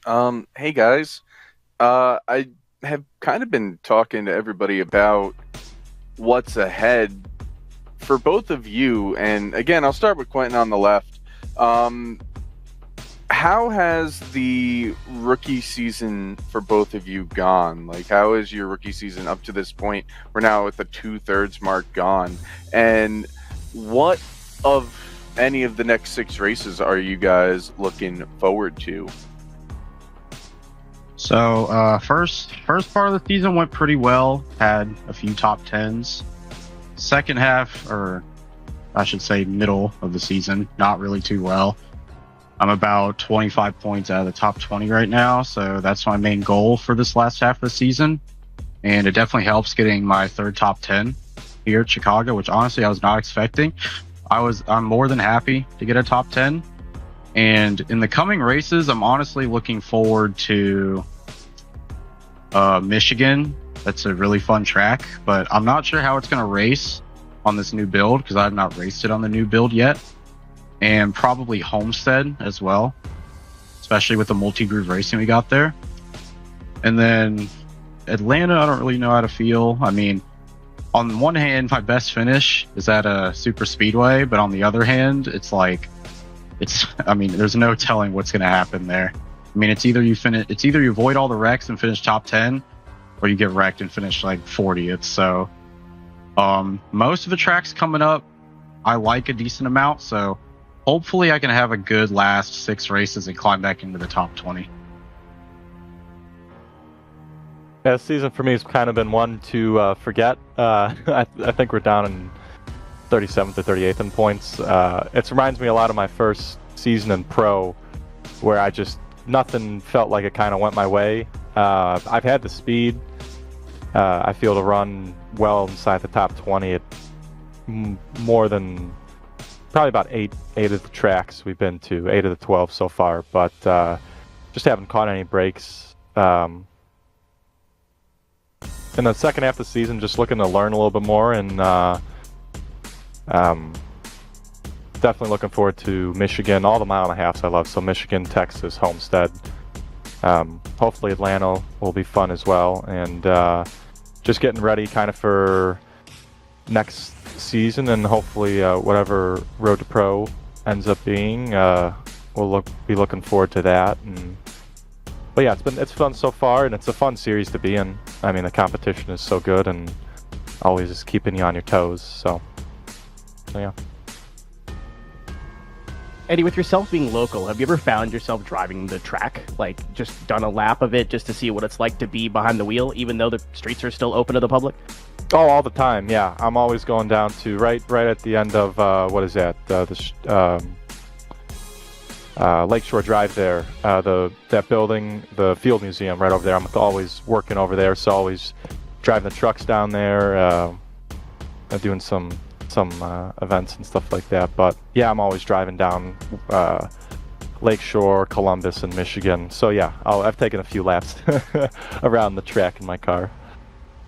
I'll ask you the same question I asked Matt Busa, too. I guarantee you there's going to be a lot of first-time Chicago visitors this weekend with the race. Is there anything that you would say is a must-see? Anything you want to check out? Food spots, museums, anything on the top that comes to your head when I mention that? Well, I love pizza, so I would definitely. It's a little up north, but Pequod's Pizza. If you're looking for a place to go, Navy Pier, obviously, or you can go a little farther north, go up to Lincoln Park Zoo. And it's nice, you can walk around, and it's right next to all the beaches down there, North Ave Beach, Montrose Beach, and stuff like that. If I'm looking for a dirty Chicago dog? A Chicago dog, I would go Billy Goat Tavern. It's a little hidden. You got to go on Lower Wacker, but it's, Lower Michigan, on Lower Michigan, down there. It's I think that's where what's his face went. Who won? Ricky Stenhouse, when he won the 500 the one year. He went there as for the media tour for winning the 500. So go down there and check out for a good hot dog and hamburger. See, Busa just said Portillo's. You're giving us deep cuts. You're giving us the yeah. My job again has me going to all the. I work as an event, so I'm going in and out to all the hotels. So yeah, I'm down in I know all the back alleys and back corners of Chicago. But yes, Portillo's is good. Culver's too. One of the two. You're so Midwest, it hurts. I know. Quentin, same question for yourself. I know you're not quite in the Chicago area, as I've been informed. I'm Canadian. I don't understand geography. Please hold. But I don't know if you've taken some visits up to the city, or any spots or anywhere you would be looking forward to go. So I've only been to Chicago a couple times since I live about 2 hours south of it in Urbana. But the only places I've been to there is the Museum of Science and Industry, which I would totally recommend for anyone wanting to go to a museum.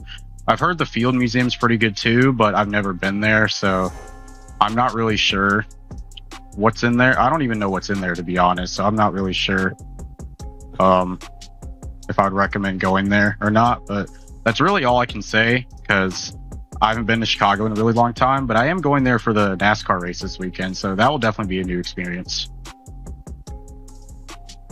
And this is another question from our one of our producers, Cisco Scaramuza. How are you feeling about the Jalen Ramsey trade? I don't really know how to feel with how the Steelers have been the last, I don't know how many years, 5, 6, 7 years. It's probably going to go from at the most 10-7 to 11-6. In typical Steelers fashion, it's probably not going to improve at all, if I'm being honest with you. But DK might do some stuff. I don't know. It would have been nice to have George Pickens and DK on the same team, though. That would have been amazing, but unfortunately, GP's not with us anymore, so we'll see how this season goes, but I honestly have a feeling it's going to be just like the last 3 years. You all in on Aaron Rodgers, too? See, I don't know how to feel about Aaron Rodgers, because on one hand, he's really good, one of the best QBs ever, but he's also really old and might be a little washed. So all I'm going to say is that O-line better be good, because if they're not good, it's going to be a long season. James Pike, they're talking about sports that don't have ice or sticks. I feel like you might have something to throw in here. Honestly, I think they sort of hit it. Just the general, maybe ±1 in the win column, I think sort of does the trick for the most part.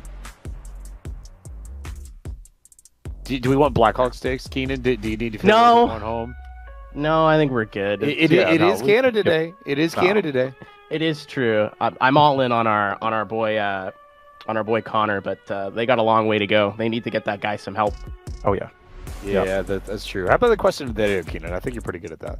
Well, it is Canada Day today. I don't know if I've mentioned that. 4th of July coming up on Friday, which of course is going to make a heck of a weekend for you guys going to the race. But what plans do you have to celebrate your Independence Day? Quentin, we'll start with you. Not really sure at the moment. It's possible I could be visiting family, but that's not completely confirmed yet. And of course, right after, I'm going to the race. So honestly, that would probably be how I'm celebrating it, other than possibly watching fireworks on the 4th of July. But Other than that, I don't think I'm doing much, to be honest. I got to imagine Chicago puts on a heck of a fireworks display. Yeah, they do down at Navy Pier. You get a lot of they have a barge out there. They do fireworks all the time, but it's a zoo trying to get down there though. I think I'm gonna go though more north. There's a lake a couple hours north that a friend has a house up at, and usually go hang out there. Get out of the zoo that Chicago turns into. But, before we let you go, Eddie, this one's once again from Cisco and says, "Look at your Discord message for me. You don't need to read it, but I need to know that you saw it." Discord message. LOL. Oh yes, I have seen it. Yes, have seen it. We'll get back to you.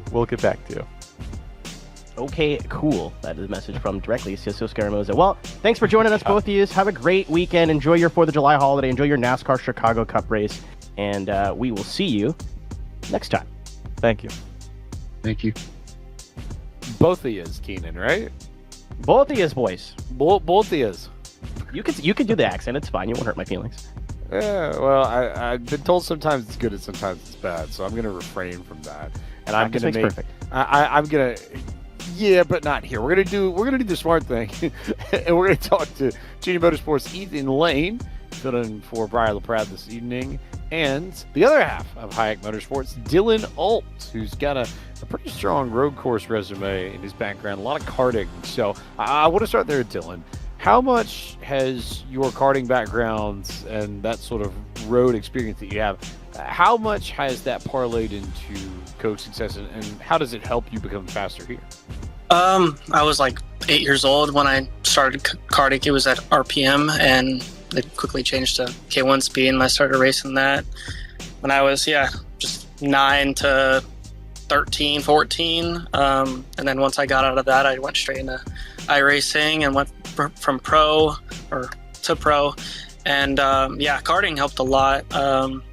It was the only real world experience I could get. It was the cheapest option, just getting those rental carts in and racing against other people. And that helped me a lot. I love road courses so much because my home track is Sonoma, so I've done many laps there, especially on the Xbox, playing on the controller, just doing like 100% long races. And I love those. Love road courses a lot.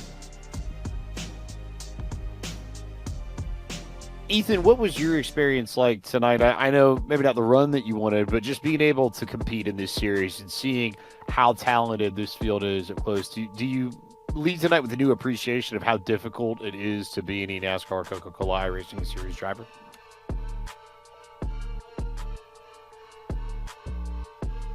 Not unmuting his microphone for one. Yeah. Oh, sorry. There you go. Forgot I had it muted. No, definitely not the run we wanted tonight. It all started terribly when we didn't queue well for the heat, and then the heat race happened, and then just trying to survive the feature, and I kind of overbraked myself into that double right-hander, that fast section before that long back straightaway. But yeah, no, it's definitely tough. Not the easiest field at all. Everyone's super competitive. It's definitely probably one of the hardest races I've raced in. So it was fun though. Glad I was able to participate. Glad Junior Motorsports offered me the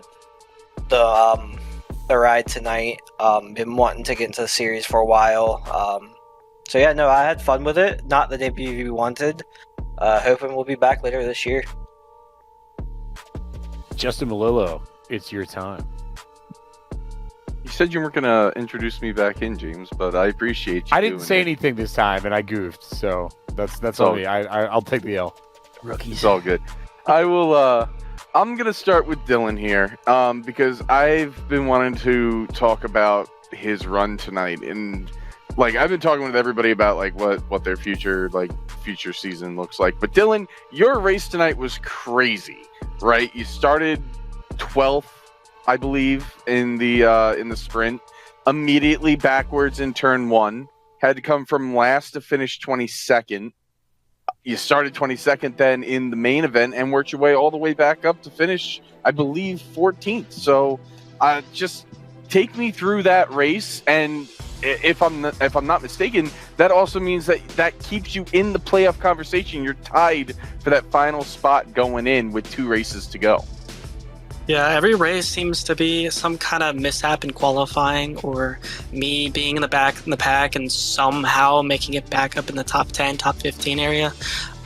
So yeah, this race, I actually had a ton of confidence since now I have a direct drive wheel. So Interlagos, saw I had pace, setup wasn't quite there, but since this race is fixed, I felt like I can run a fixed to help prepare for this race. And yeah, I think it was 2 races ago, or like earlier today, I'm talking about a fixed, I ran against Bobby Zelensky, ended up qualifying ahead of him. And clean air is really good, dirty air sucks. I hate it makes your car plow through the corners. So I stayed ahead of Bobby, and that gave me so much confidence going into this race. But a fix track temp was 120 degrees, and I actually liked the hotter track temp, but once we loaded in the Coke session, realized it was 95 degrees, and all that confidence kind of went down the drain, because when we were doing practice laps, I was like 5/10 off of Salas and Zelensky, and so going into qualifying, just wanted to hit an okay lap to get me in the top 8. And yeah, every corner I went in, I had no rear grip at all in first gear. So just try to finish the lap and ended up qualifying 12th, and that was okay. But then in my head, I'm like, I need to gain a little more spots because I wanted to be near Jordy. And so in turn 1, I thought it was going to be very chaotic. So I went as wide as possible in turn 1, and I was out of the rubber. And me being out of the rubber just completely killed me. I slid rear tires, went straight in the tire barrier, spun around, was dead last. I was almost whole straightaway in the back of the pack, and somehow made it up to 22nd. And then yeah, in the race, just picked everyone off one by one. A few cars were letting me by, so I got to thank them.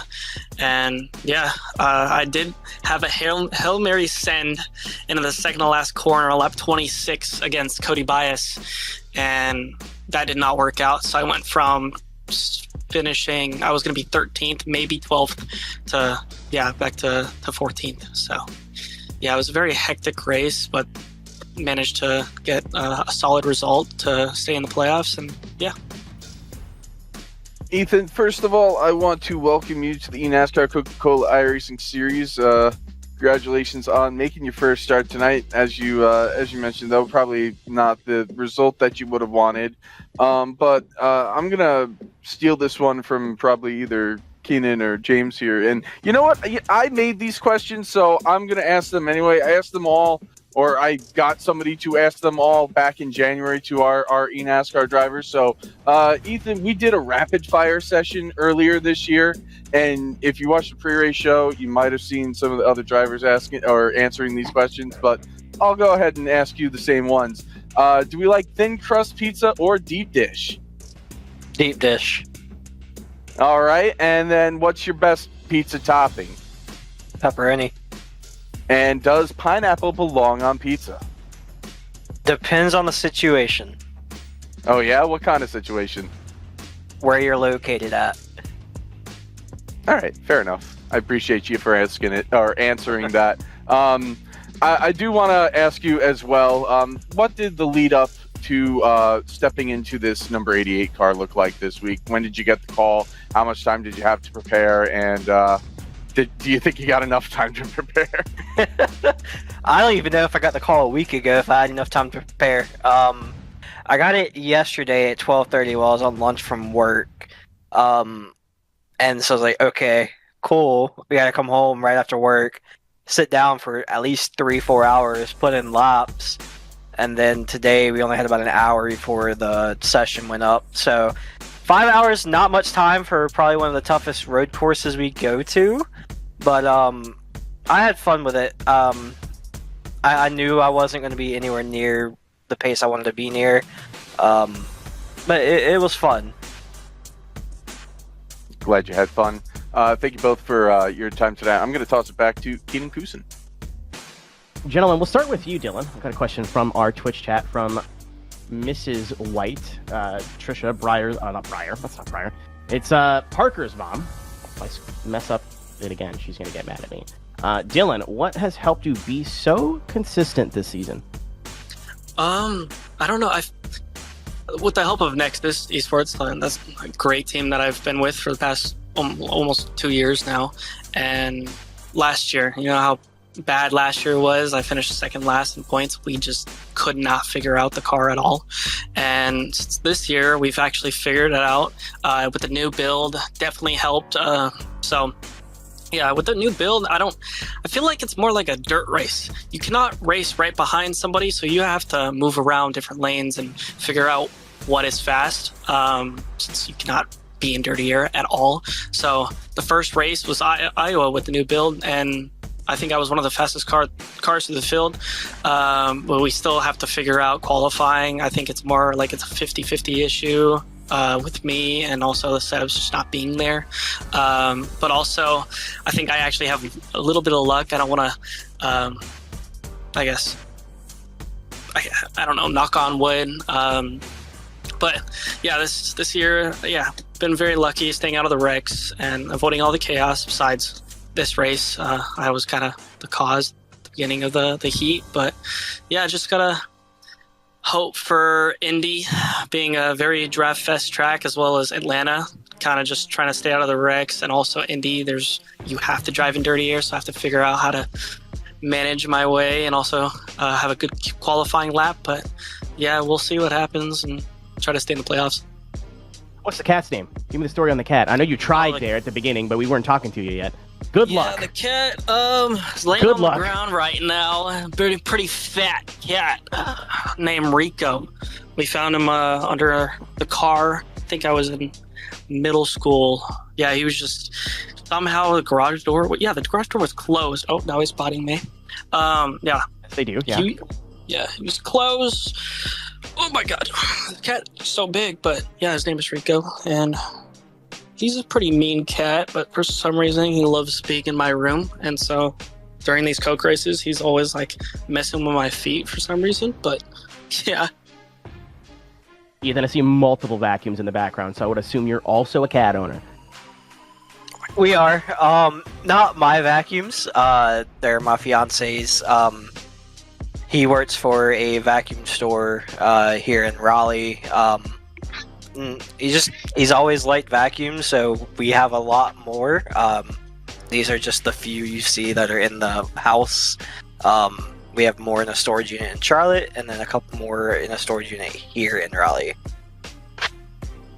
I hate to bring it back to racing here really briefly, but how was the response this week of going, oh, sweet, I get to be in a Coke race. Oh my god, it's the Chicago street course. Well, so I knew it was Chicago because I did a couple laps Sunday just to see like where I was at. And Sunday I was, I think, 2.5, 3 seconds off. And then we get the call yesterday. I was like, okay, cool. Not where I'd ideally like to make my debut in the series, but it wasn't too bad. By the end of last night, I think I was about 1.5 seconds off, so we weren't too far off pace, thankfully. Just didn't have the luck go our way. Dylan, obviously summer break right now. Are we going to see you back in the college series this coming semester? Yeah, should be. I think I heard that they changed it on Wednesday, and unfortunately, well, me being on the West Coast, I'm basically still in class. So hopefully my professors will allow me to like miss class on that Wednesday, whenever we have a race, and yeah, let me race. But we'll see. Yeah, I don't know for sure if it's on Wednesday or still on a Tuesday. But yeah, since this year I'm actually like above the top 20, I should be able to stay in the series and not have to race contender. Well, I don't know what the situation is now, but you know, every year I've always been out of the top 20, so I would always miss a few college series races and never be able to race for points or anything like that. But yeah, you should see me in those races. And what are you studying at Sacramento State? Mechanical engineering. So far, I think I have like 3 semesters left. It's all upper division classes right now. Not taking any summer classes, just working. And then, yeah, once the semester starts, just gonna be working on the weekends and focusing on Coke because it helps pay for college and yeah. Ethan, I asked the same question last week. I'll give it to you again. Obviously, it was nice to see you, nice to have you up here. Just not the best circumstances. If you could say anything to Briar right now, what would it be? I understand what he's going through. It's not the easiest situation.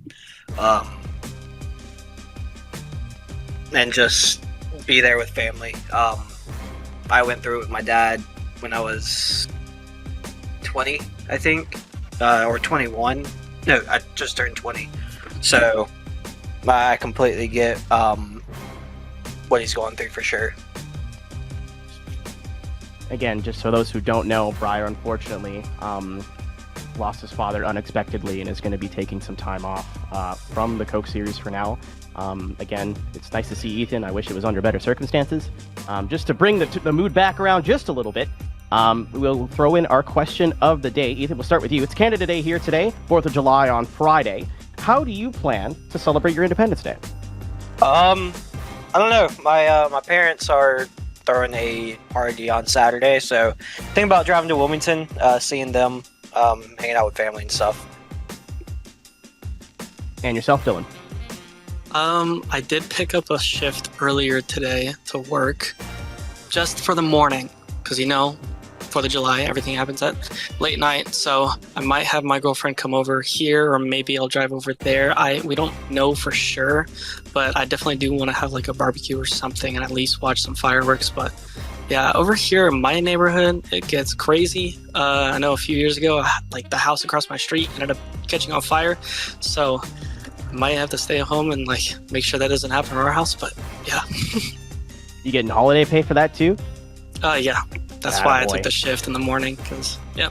That's a thinker right there. That's a man in college, actually. That's how you know. Yeah. Obviously, thanks for talking to us, Dylan. We'll see you at the next race. And Ethan, because, who knows, if we want to find you anywhere on social media, where would we be looking? Where can we find you? Let's see. I have to look up my handles real quick. 1 second. I'm mainly on Twitter a lot. I post on there the most. My Twitter handle is just my first and last name, Ethan Lane, and then 26. Well, thanks for coming, man. Thanks for being here tonight, and have a great rest of your week. Great rest of your week. Great 4th of July, and hopefully we'll see you sooner rather than later. All right, thank you for having me. James? Ethan Lane stepping in for Brian LaPrade for JRM Motorsports. Here's another look at the results this evening from the eNASCAR Coca-Cola iRacing Series at Chicago. Again, the headline story, the crazy last lap. But how about we talk about one driver who I don't know if we really spotlighted the first time we went around these. How about Dylan Duval? Top 10 for Dylan Duval. Put some respect on that man's name.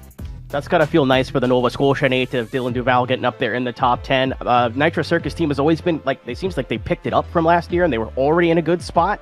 And even now, it seems that 199 is a mainstay in the top half of the field. And especially on a road course, it's nice to see him up there. Not only that, the highest finishing Canadian on Canada Day. Oh, yeah, bud! Sorry, I'm done now. I got my one in. Okay. That's the PG-13 version of that, too. I didn't want to get in trouble. Oh, we know you little troublemaker. We know how goofy you can be. We know what is up for these drivers next. We're not going terribly far away, but it's a different animal altogether when it's the racing capital of the world. A little bit of a break, and then we're back at it Tuesday, July 22nd, 8 p.m. Eastern from the Indianapolis Motor Speedway, Keenan. How exciting is that going to be? Heard a lot of mixed opinions here from the drivers so far. Some are looking forward to it, some aren't. It's going to be really interesting to see with everything that iRacing has done to this next-gen car. But even then, just to have such an iconic venue of the Indianapolis Motor Speedway. Just a quick 3-4 hour drive down south from Chicago. Asked Cisco Scaramouche all about that, but really stoked to see how they handle it here July 22nd. and just how different the track is going to be, even with all the refreshes that came about in the build. It's certainly going to look different, if nothing else. We'll see how it drives in a few weeks' time. A big thanks to everybody that was involved on tonight's broadcast. For our Countdown to Green team of Camille Salazar Hadaway, Ryan Vargas, and Alan Cavana. For our broadcast team, Kenneth Bueno and Jake Sperry. And for our team here on the Sunoco Post-Race Report, for Keenan Kusin, Justin Malillo, and the wonderful team behind the scenes at iRacing, led by Drew Adamson, who helped produce all of these shows. A big thanks to all of them for their efforts. I'm James Pike. Thanks to you for watching the eNASCAR Coca-Cola iRacing Series and the Chicago Street Course. We'll take a break. We will see you on July 22nd from Indianapolis.